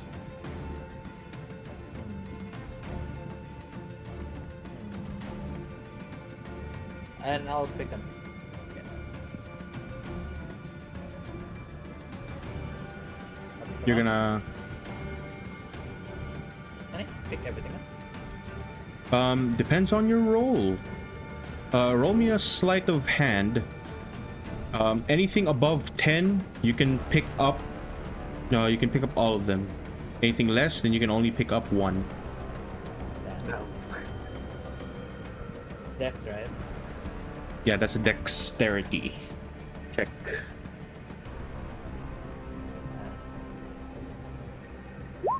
Oh. You have advantage. I guess I'll use. No. No, you have advantage for the entirety of the combat. It's 10. Oh yeah, it's 10. Yeah, so it's exactly 10. I pick up all of it. You pick up all of the I- potions. I guess I rush and it almost fell. Everything almost fell. It's like ouch. Then after picking up, that's my action, right? Yep, that's your action. You still have your movement. I put in the bag. Then I go out. Wait, go out. Wait. I was here, right? I was here. I'll go out here in the tree and scout the area. And check the area first before I go. Okay. Then, yeah, that's my action. I can see them, right? At the very least. Yes, you can. Right. That's my action.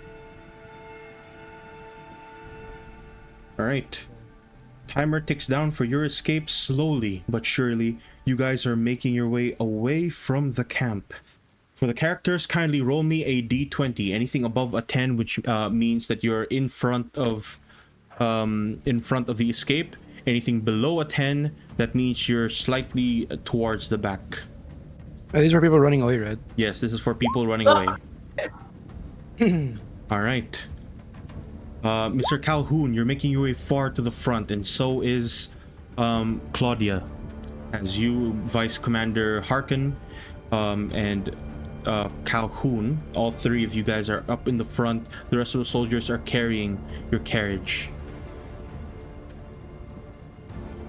And now, back in the top of the turn, you watch as the paladin just very slowly walks past some of these creatures here, just shoves them away as he just slowly makes his way towards the north.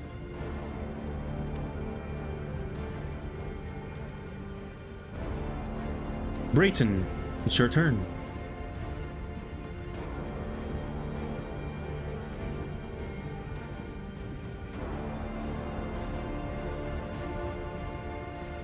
Brayton? Sorry, I was muted. I don't only have one attack, just a single attack. Yes, you'll only have a single attack. You have, I believe, a trait there that you can use. Yeah, reckless.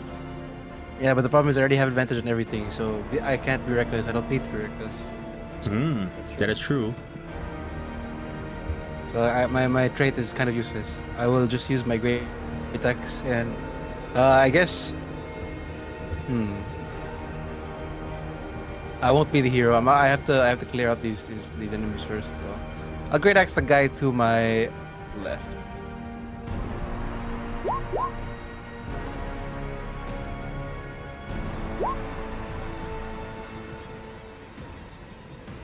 Oh, there's a crit on the damage.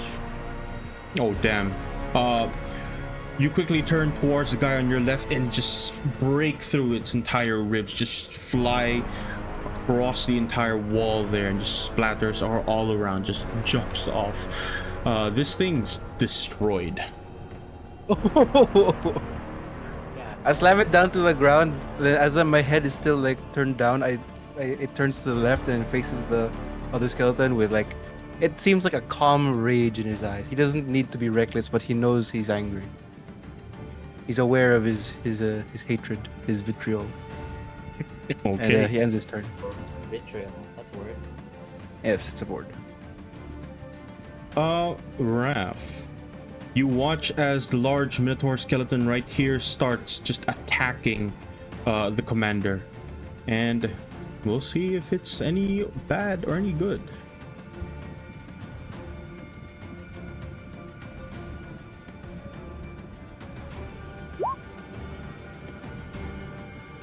You see as it raises a large great axe and just quickly swings it down to the commander. You see him just get cut instantly across his shoulder, and it's not looking good for him, but he is still relatively healthy. Frederick. Multi-attack works on 2 different targets, right? Yes, you can attack one and then switch your target to another. Then I will attempt to hit both of these skeletons at once. First one's on the left and the other's on the right. Oh my god, what are these rolls? Oh my goodness. Holy. Go ahead and roll for Holy. damage. We're not playing our original characters. Holy. Yeah, that second hit definitely just slashes through the right one. The first one, though, you just managed to cut its entire lower jaw off. It flies towards the direction, but it is still somehow barely alive. And then Frederick will move back to attempt to assist the commander. And take these 2 skeletons' attention. Oh, the opportunity has been triggered from the Yep. one in front of me. I trust myself. Surely. Okay, going to take a quick swing and a crit. Okay. Oh. Okay. That is That's fine too. 8 plus Brutal 6. crit, by the way. Yup. Yeah. 14. Ouch. 14 points of damage as when you run away, it manages to just cut you in between your armor and you start bleeding down. It is not looking good for you whatsoever. Karmic dice. I rolled 2 crits, they roll 1. Whoa, what Yeah, happened? BG Got deleted. Are you dead? Are you dead? Are you actually No, dead? I'm just. I could be dead. What was your AC again? Is that a riddle? It's 18. I could be 18. dead. I might be dead, or I might not be dead. Okay. With that, that's the end of your turn. Wait, your initiative was 18? Oh, not. You said AC. Oh, my bad. Your initiative. 15 AC. 15. Well, initiative. Okay. Commander Karsus goes after you. He starts attacking, and you can see that he is starting to struggle. Or is he? Damn. 2 of those will land, but it's not doing much. Damn.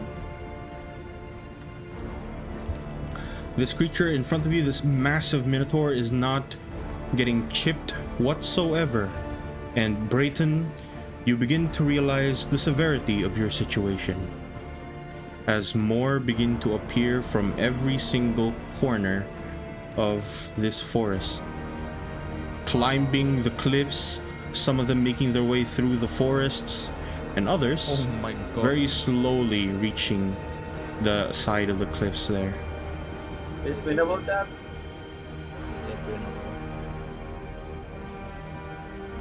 These 3 will go That's a lot of after zombies. you, and all of them will just continue to pile through. And What? they I cannot was make getting their way something to through. drink and then this. I came back to this. The fine. You like Chester. Remember what happened to Chester when he got surrounded by zombies? In the phalanx. Winnable. Yo, chat, what's happening? Chat, can I still believe, chat? Can I believe? We just slowly make these guys go over here. They can reach. Oh my god. Bro, my God. barricade is holding them back. Yeah. Lamoureux, you see another wave coming from the south. This time, it's larger ghoul-like creatures. Yep, I can see that. However, I still have a little bit, a smidgen of time to do something. Lamoureux walks up here. I see the devil, right? Mm-hmm. Multi-attack. Longbow twice. I'll use my inspiration on the second longbow. Both will hit. 1, 2. Brutal crit, that is 6 plus 8. Yep. 14 plus 4, 18. 6 plus 8 is 18. You watch as your 6 plus arrow 4 is 10. flies across Oh, off towards the other side, and instantly both connect in between this infernal's armor, and you can see him just kind of groan in pain.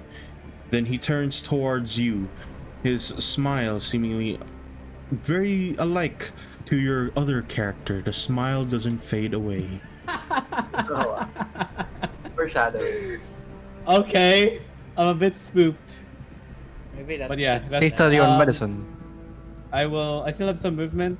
I'll run back to the wall over here. Raph, I wanted to go to Frederick, but I feel like he's gonna die anyways. What's my movement? 30. Alright. 30. I'm gonna go here.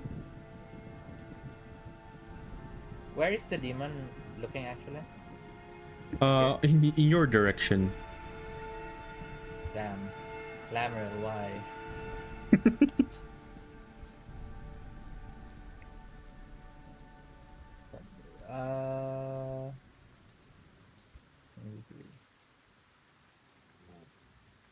Okay. This will grieve a lot of people, but this is for the betterment. I'm gonna cast Entangle. It's Whoa. 20 feet. 20-foot square starting from a point within range. For the duration, Where? At the center. Center? Point. It's a point. 20 feet? It's kind of yeah, big. 20 feet. It's 20 feet? Yep, 20-foot square. Oh my goodness.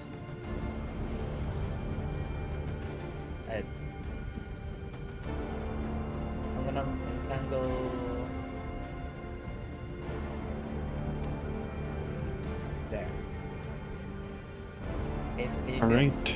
Yep, I see it. You start casting your spell, and vines, weeds, and grasping weeds and vines begin to sprout all over the place, tying people down. You watch as the Infernal begins to look at his feet, and he's grasped by these vines. He turns off towards in your direction. You can't see me, can you? I hope not. I'm a small creature. You see him just kind of shout out, "These insignificant plants won't stop the will of the gods forever." Then I'm not gonna shout back.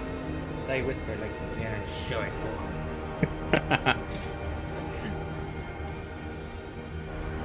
The escape begins and continues, rather. And the two of you are in the front. Time to roll for 1d20s. The front. One more turn and we The front. Mr. Calhoun and Claudia, both of you roll a 1d20. A 10 or 10 or above means you're staying in the front. 10 or below means you're delayed a bit. Dead. Just gone. All right. Claudia, you were at the front at the beginning, then you start to slow down. You start to feel tired as the rest of the pack behind you, the rest of the soldiers, begin to catch up. You're somewhere around the middle now. And now, this guy back here. You see as the paladin turns towards your direction where you were casting your spells. And he is going to try and break through and run across. That is a succeed on a strength saving throw. Okay, so let's see if he's actually at the very least caught in your trap.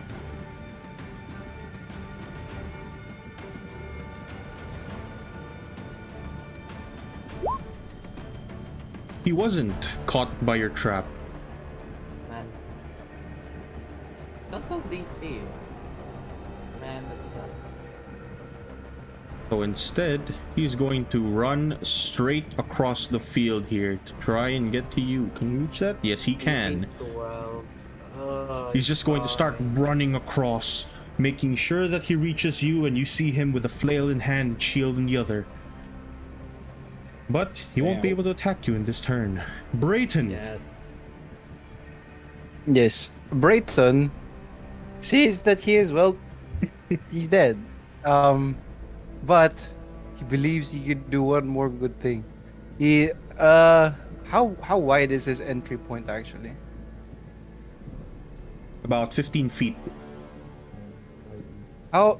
Is there anything above me, or is it just sky? It's just sky above you. You're on top of a large Okay. hill. Okay.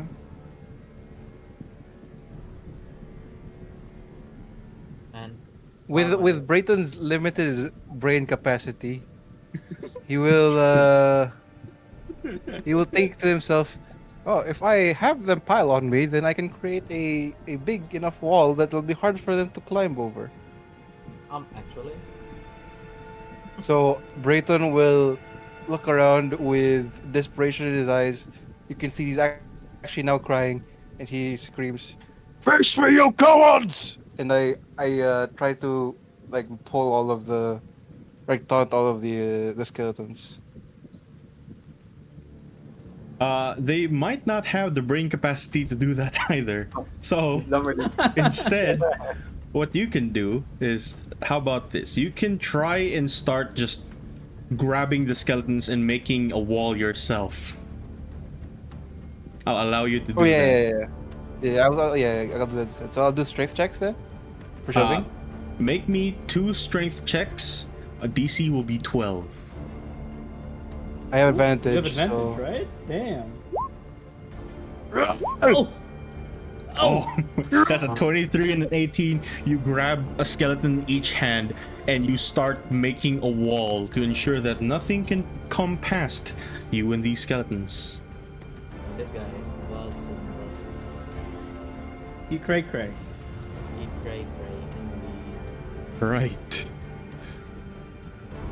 The Minotaur is going to start attacking the commander, but let's see first if he's caught in the spell. Strength check. Come on, bruh. Real small for once. Come on. This guy is not caught in his spell, and instead what he will do is he is going to roll around here and he's gonna start charging around to the right side of the captain. He's gonna gore his entire like minotaur-like horns straight on him, and a 21 will hit. 9 piercing across the commander, and he's still standing strong. Frederick, Oh, sorry. You have to do a strength save. you have to make a strength save or you're caught in the Yeah, vines. I just rolled it up above Oh yeah, the 18. 18. All right. 18. But I will act as a second wall after Brayton and just keep swinging here. I will hold as much as I can back, starting with these 2 behind me with another multi-attack.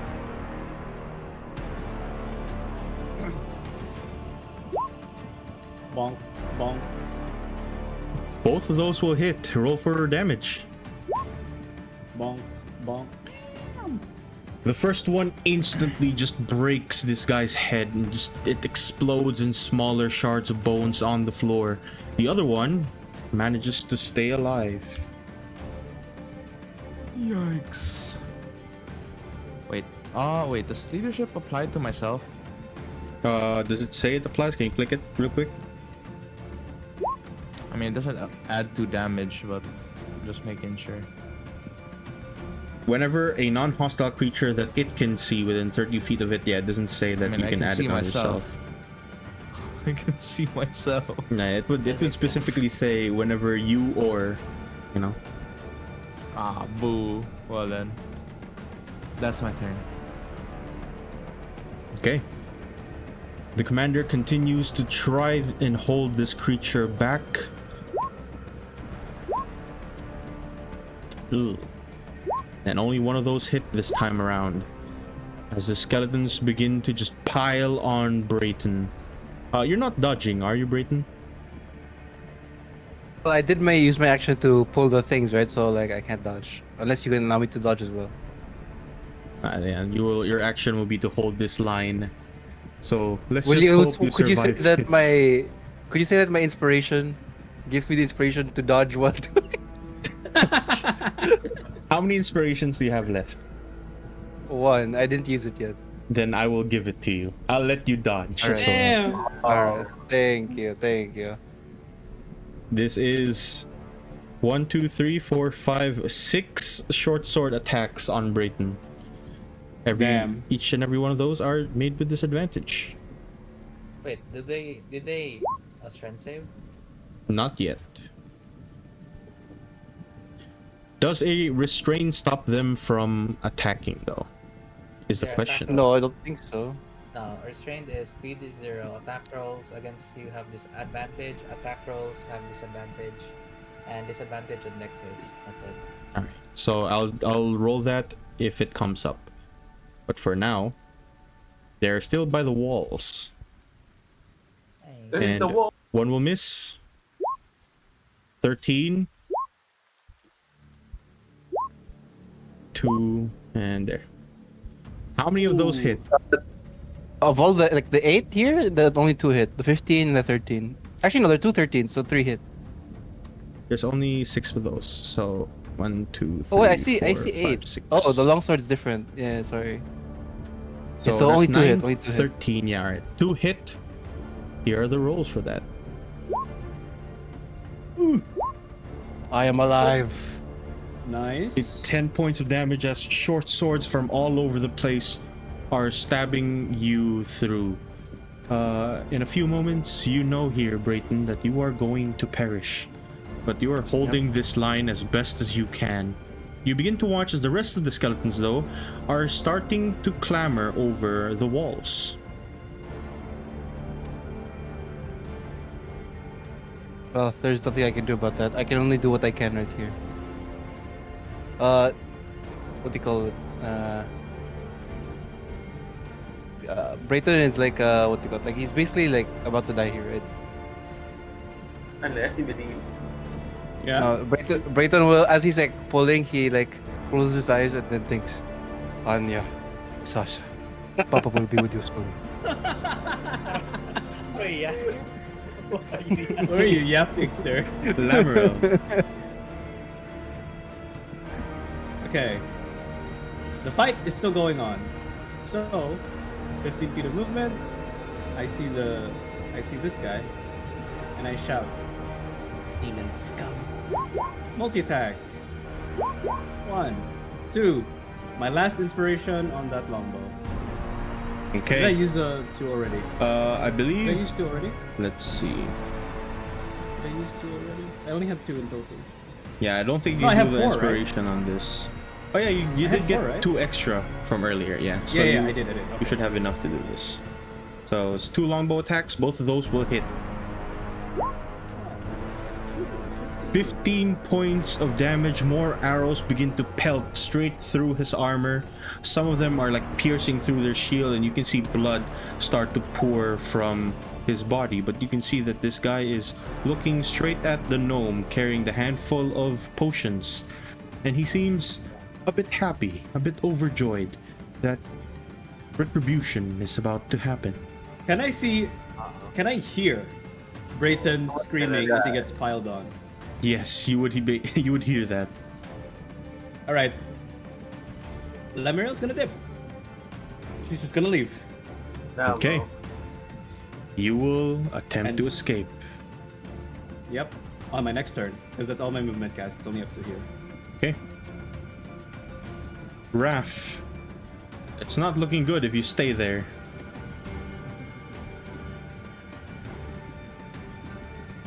Well, should I? Except for him. I've already accepted my fate the moment I stay here in this town. I'm gonna cast Thunder Wave. Level 2. Con save, please. Okay. I will tell you though, this guy's constitution is probably his highest.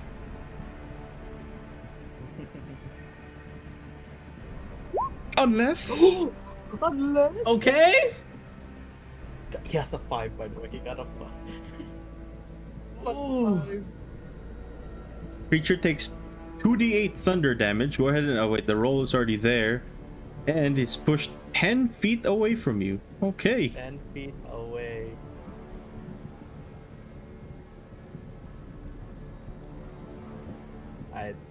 He's pushed 10 feet away. After casting that, I'm gonna Run away. go here.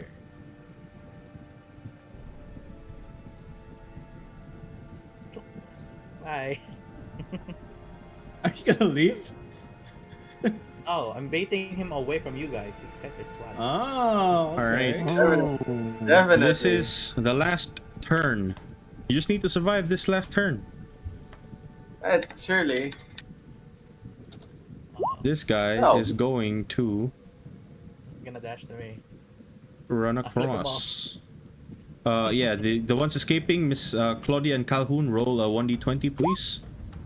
12. Oh, Claudia, you are far in the back, and you start to see the entire group has begun to be way ahead of you. And Calhoun, you still remain up front and right beside Vice Commander Harkin. Oh. Is being up front a good thing, though?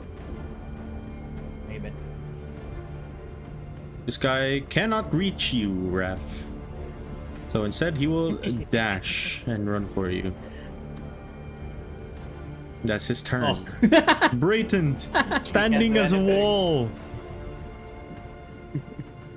Kindly roll me another strength check to keep those two in hand. Strength checks, rather. 14 and an 18. You ensure that this wall stands strong. You are the epitome of defense. Epitome of defense. Epitome. I'm like closing my eyes and I imagine fields of wheat, you know, my hands rustling through the crops. I'll see you again, my love. We shall meet soon in the river. And right behind you, you hear as a great axe cuts through Commander Karsus. Oh my god. Instantly falls to the ground. You see as his head starts to roll towards your feet, Frederick. No friends here? This is the Minotaur skeleton. He was not Oh, it was not. restrained. Commander is no more. Frederick. Sorry, Frederick, if this one's safe. Where was it again?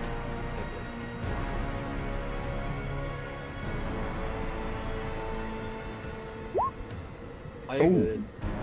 Keeping it in check. You see as Brayton is surrounded, it might not be long before that wall falls, Frederick.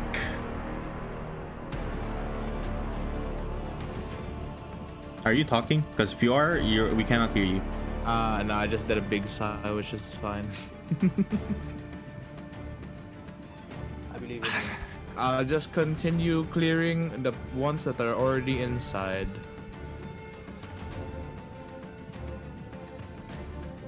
Multi-attack, one on this one, and Okay. then one on this as well.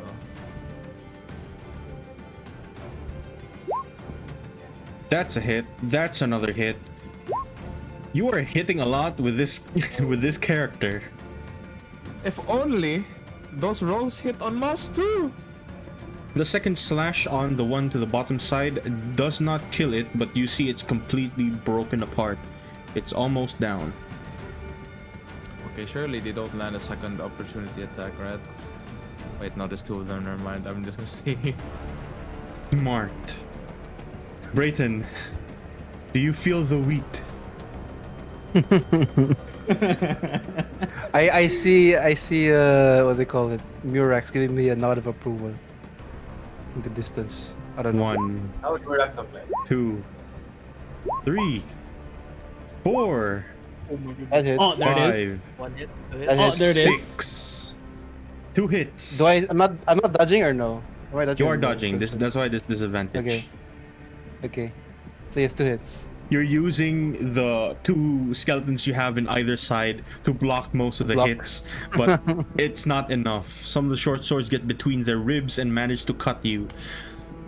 And it does not kill you. I am still alive. You're still alive, dude. You're just hallucinating by this point. There are no skeletons. Lamaril. Skeletons. I am leaving. Okay. You escape and start running as fast and as far as you can. You leave behind the camp with the raft still in it. Frederick and Brayton holding the line. Raph.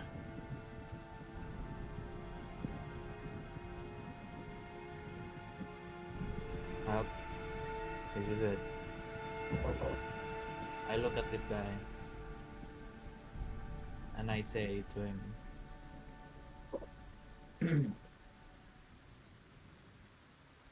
Did I hurt your pride, Mr. Demon? While you're chasing me around, your true objective had slipped away from you. I may have died, or I may die by your hands, but that's just a circle of life. It's Beneath, the circle of. beneath the earth, I shall continue to live. While you search for eternal power, you will never achieve. Damn. I tried Damn. to hurt him. Damn. with Do you a even know why he's doing this in the first place? Shilalele. I'm just assuming. Damn, that hits. Shilalele. Damn. Oh, 8 damage. You Oh, swing huge. and it like goes through, bends his armor a bit, and you can see that his smile is still very much so plastered on him, like a certain someone. And as he's smiling at you, my true objective here still remains as fourth.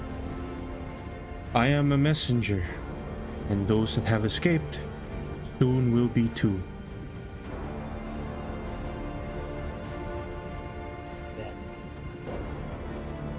Cool. we decide who will win. You guys are gone. And with that, let me move you all over here. Agreed. To the graveyard, where we are.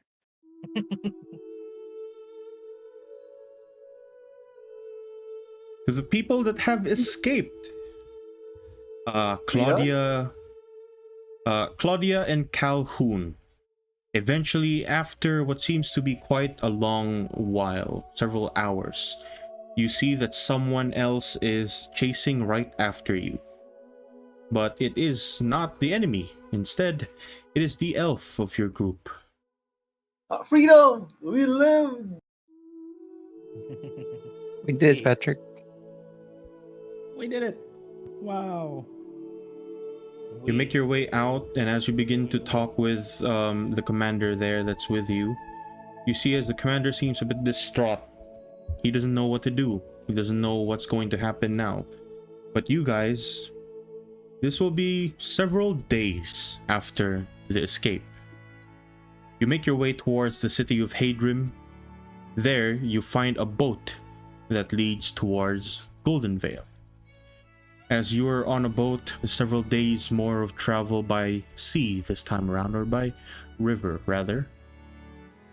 After a long while, you get towards the front of the city, you hear the bells ring, and soon, all of you make it into Goldenvale.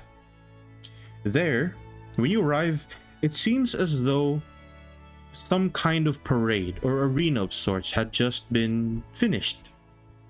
And now, all of you stand in front of a small podium as a certain Duke Reynold stands on the podium behind you and gives a small speech, telling everyone that the war is completely fine and that the soldiers are doing all right, even though you yourselves know exactly what is happening. And with that, we return back into the small castle. Inside, a few people begin to speak with the Duke, with exactly what is happening.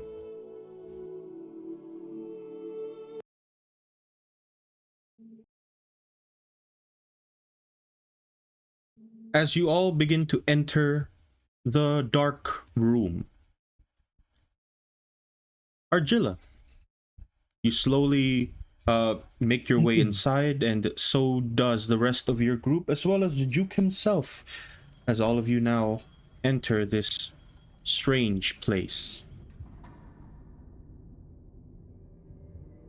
Okay. This is the castle. Wait, so like they were coming right out of the. Wait, so this is like the room that we were talking with the Duke, or the dark room? This is the dark room. Okay. Wait, I have to get back into character because I'm in the Brayton zone right now.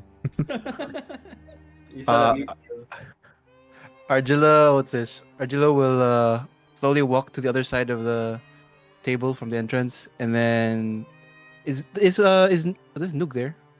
Noog is there as he usually is. Okay. Then I will sit down, and then I will look over at the. Is there like how many seats are there in the table, by the way, in the center of the room? There are about 18 at this point, all empty for now, except for the one Noog is sitting at. Argilla will walk as he's walking like into like the darkness. I'm guessing like to a dimmer area. His skin starts to slowly change from Argilla into clay, and then he sits at the table and then gestures at everyone else to sit down with his hands silently. I've already And sat. yeah, he's already there.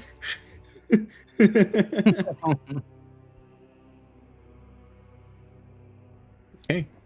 Does everyone take a seat? As per Argilla's instructions. You. Yep. I will see. Okay. Then as all of you begin to take a seat, so does Duke Reynold, who picks a closer seat to where the door is.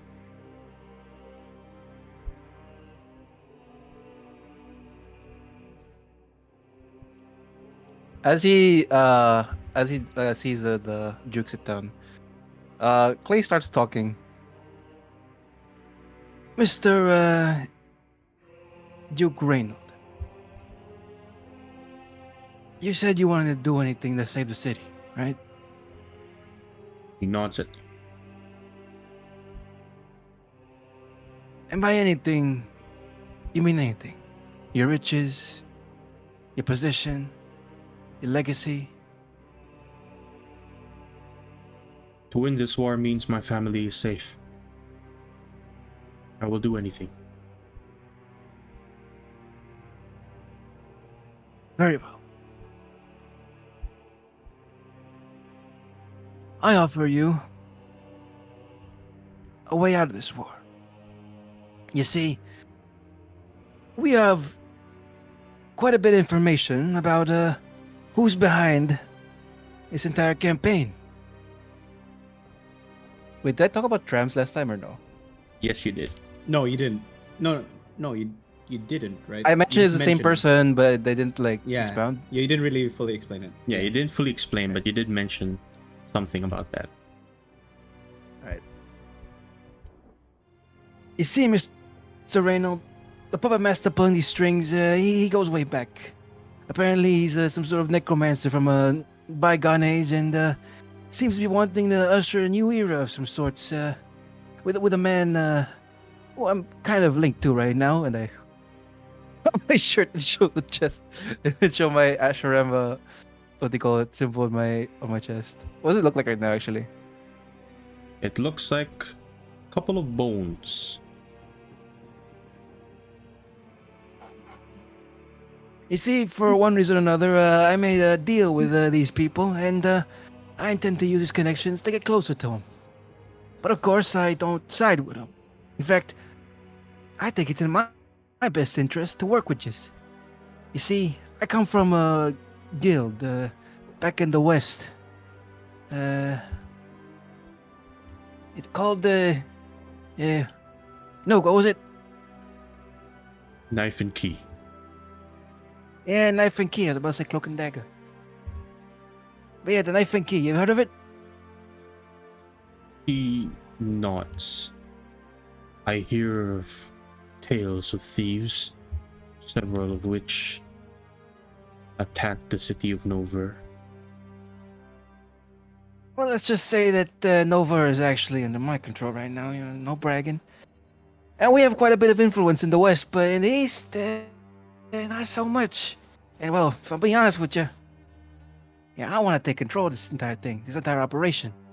Problem is, the boss, under Knife and Key, well, he has other plans. But me, my ambitions are even bigger. I want to establish a location in the east, get a foothold here, and one day take control over the entire guild. But to do that, I need a good foothold. And I think Goldenvale is the perfect place to do it. So, I will offer my resources, my guild, my people, my information to help you win this war. But I want 3 things. Number 1, I want control over Goldenvale. Not complete control. I'll let you handle the reins for a lot of things. But think of me as more of a shadow leader, you know? So some guy who like works in the background, gets things done, you know, and gets money in his pocket whenever he wants. Number 2, I want to meet the people you know. I want your connections. I want to know every merchant, every noble, every royalty you're familiar with. Get him to know me. Get me to know him. You know, I like people. I like learning more about people. And lastly, your son. Now, don't get worried. I'm not doing anything about your son. I think the guy has potential. He seems like a guy who is a lot smarter than he seems. I want to take him under my wing. What that entails is up to you. So what'll it be? You see him. He seems to be on board. You see him just kind of as he was listening to your proposition rather. At the very last bit where you mention his son, you watch as his eyes kind of dim. You ensure that this war is won. I can only ensure to the extent of my ability. If by any reason this doesn't pan out, then, well, there's nothing for you to give me, so you don't have to worry about it. Then you must got ensure nothing that to my lose. son stays safe. That I can assure you. But only if you're willing to make him my pupil.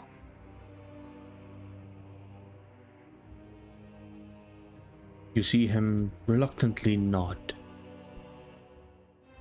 Then Don't worry, I'm not teaching him to betray you or anything of that matter.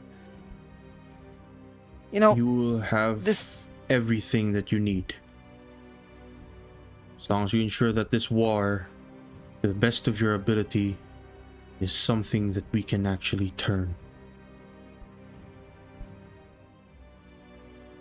Very good. All right, Noog, I want you to work with this man's secretary, whatever. Ask them to pay out the weapons that we need for those hobgoblins out in the camp outside. See if we can bring him to our cause. You see, Noob just give you a good thumbs up. Already working on it. Aside from that, letters from a particular man, Davros, the elf that was explaining a handful of things. Here, this is for you. And he hands you a very fine written letter from Davros. Open it.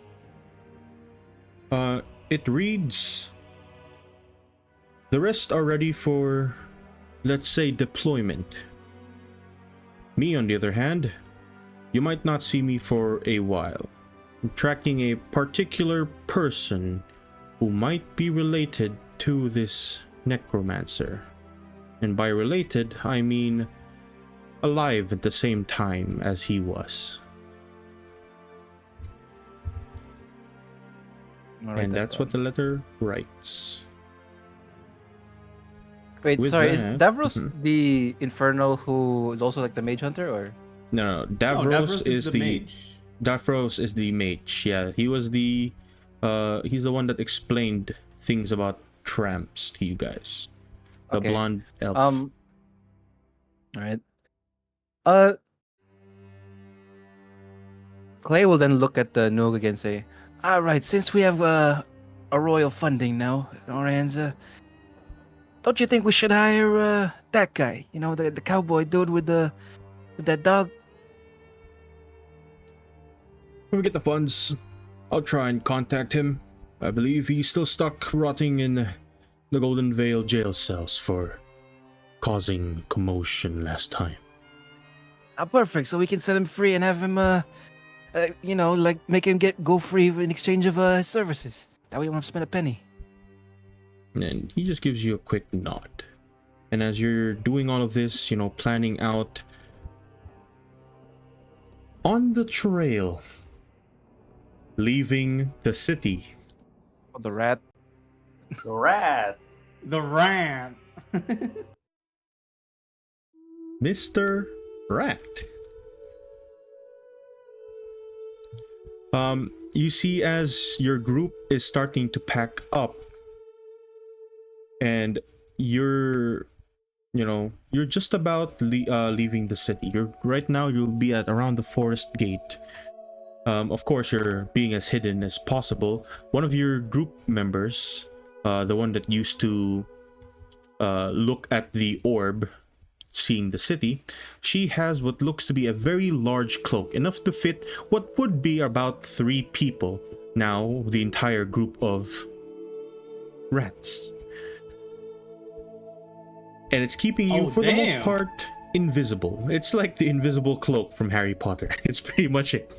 The very large blanket that turns people invisible. And it's covering all of you as you are walking through the roads leading out of the city. And you see as Opart is at the very front there, kind of telling everyone to stay in line, all right?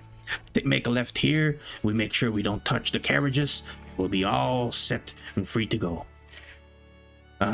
He turns to each and every one of you, just asks, all right, any plans? What are you, anything that you have left to do in the city? And he eventually reaches to Mr. Norv. All right, Norv, anything else you have left in the city we have to do before, we dip and get out of here? I don't think so. I think we should leave while we can. I think that's a good plan. All right, say your goodbyes or whatnot to the city boys. It's time to go. You start squeaking along the path outside of Goldenvale. We shall skedaddle. This will be several days later, down the path to Ironwatch. About 3 days out.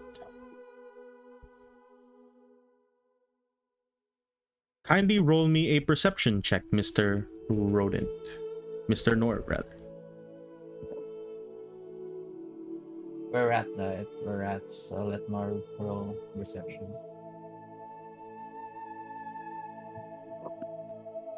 Normal roll? Yeah, that would be a normal roll. Can I have inspiration? Yeah, you have inspiration as your character. Relax. Relax, chill. What should be worse though? It's gonna be a 1. Come on. Ain't no way. I believe in the roll. I believe in the heart of the rolls. Okay. Oh, see? Slightly better. Okay. 12.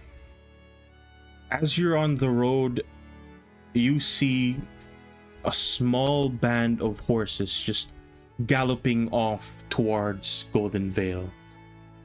All of them are wearing blue, an insignia that seems to be sort of a mix of a lion, perhaps a phoenix of sorts, or rather a lion with wings.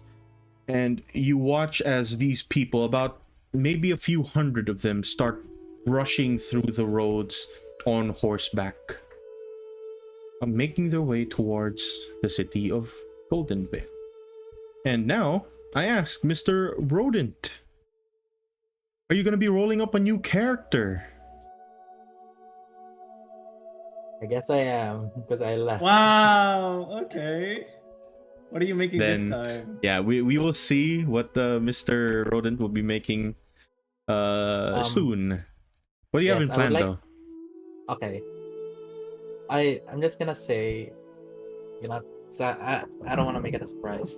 I want to make it a student of the school, which was accepted by luck, but actually he's very unlucky. He has spells that makes everyone him roll bad. Yo, Oh. Great. He's So, gonna so start he's a student of the old. of the Medallion Songspire TRPG. College.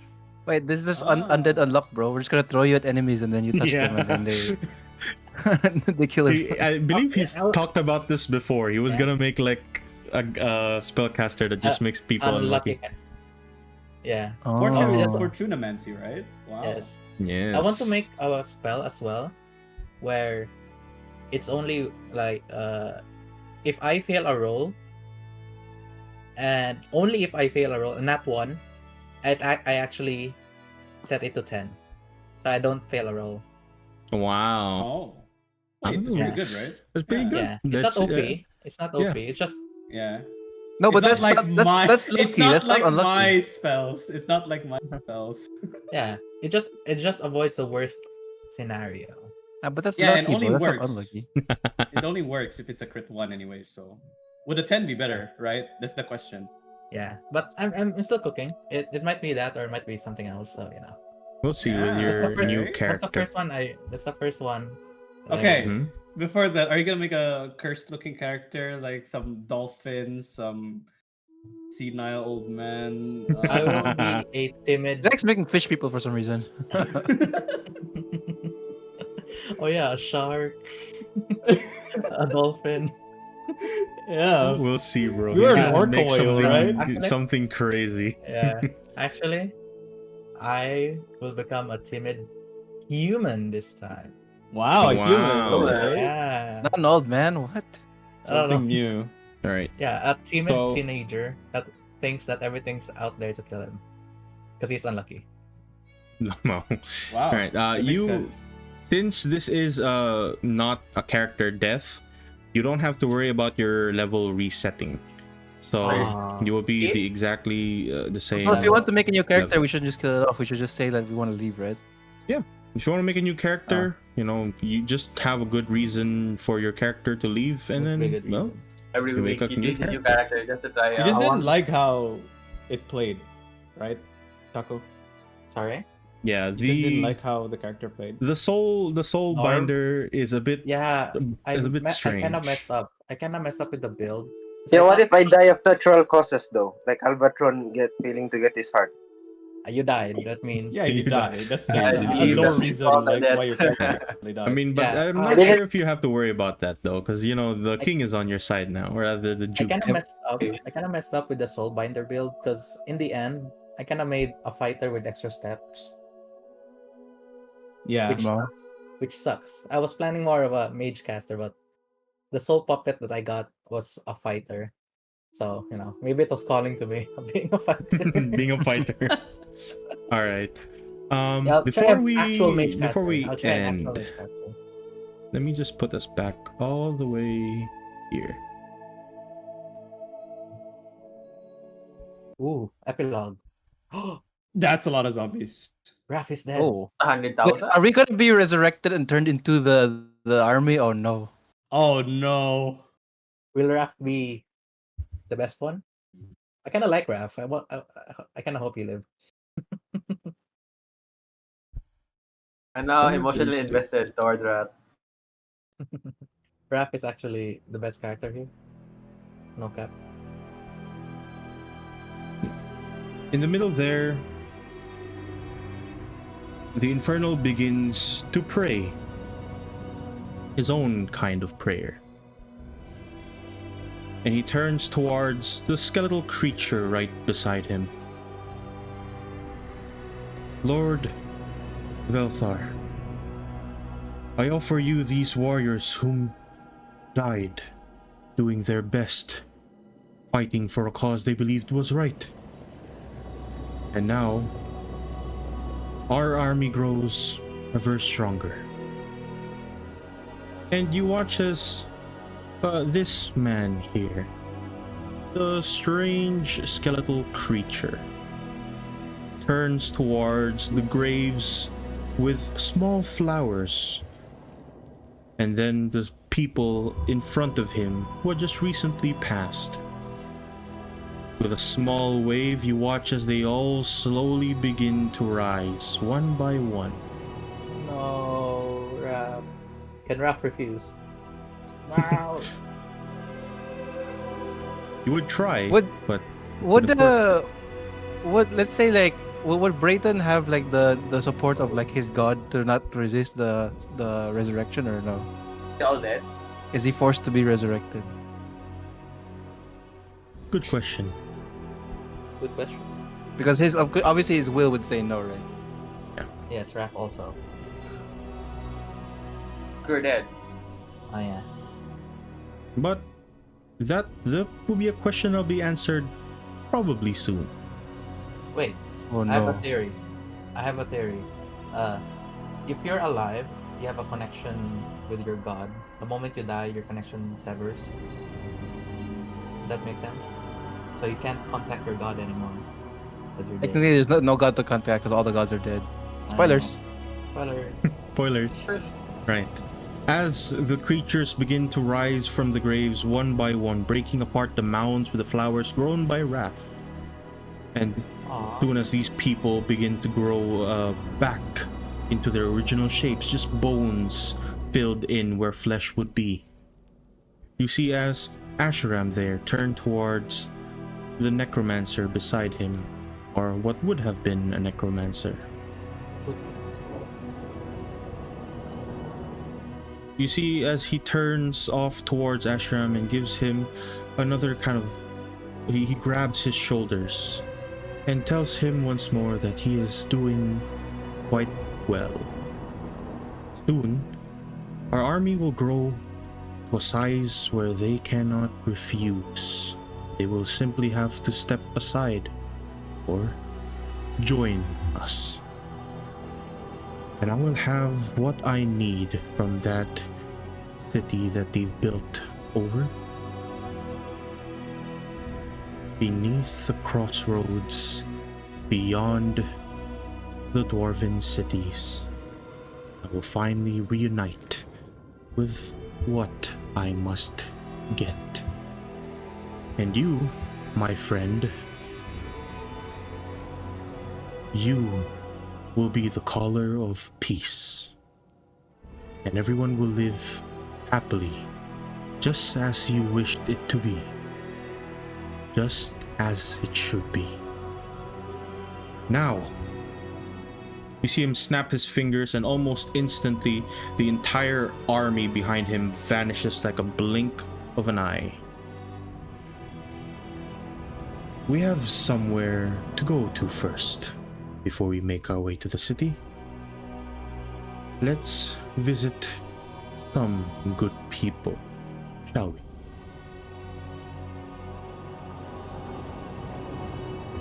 And with that, our session ends for today. Brayton, Damn. no, Brayton. Dude, holy shit. Dude, that was so fun. Like, just trying to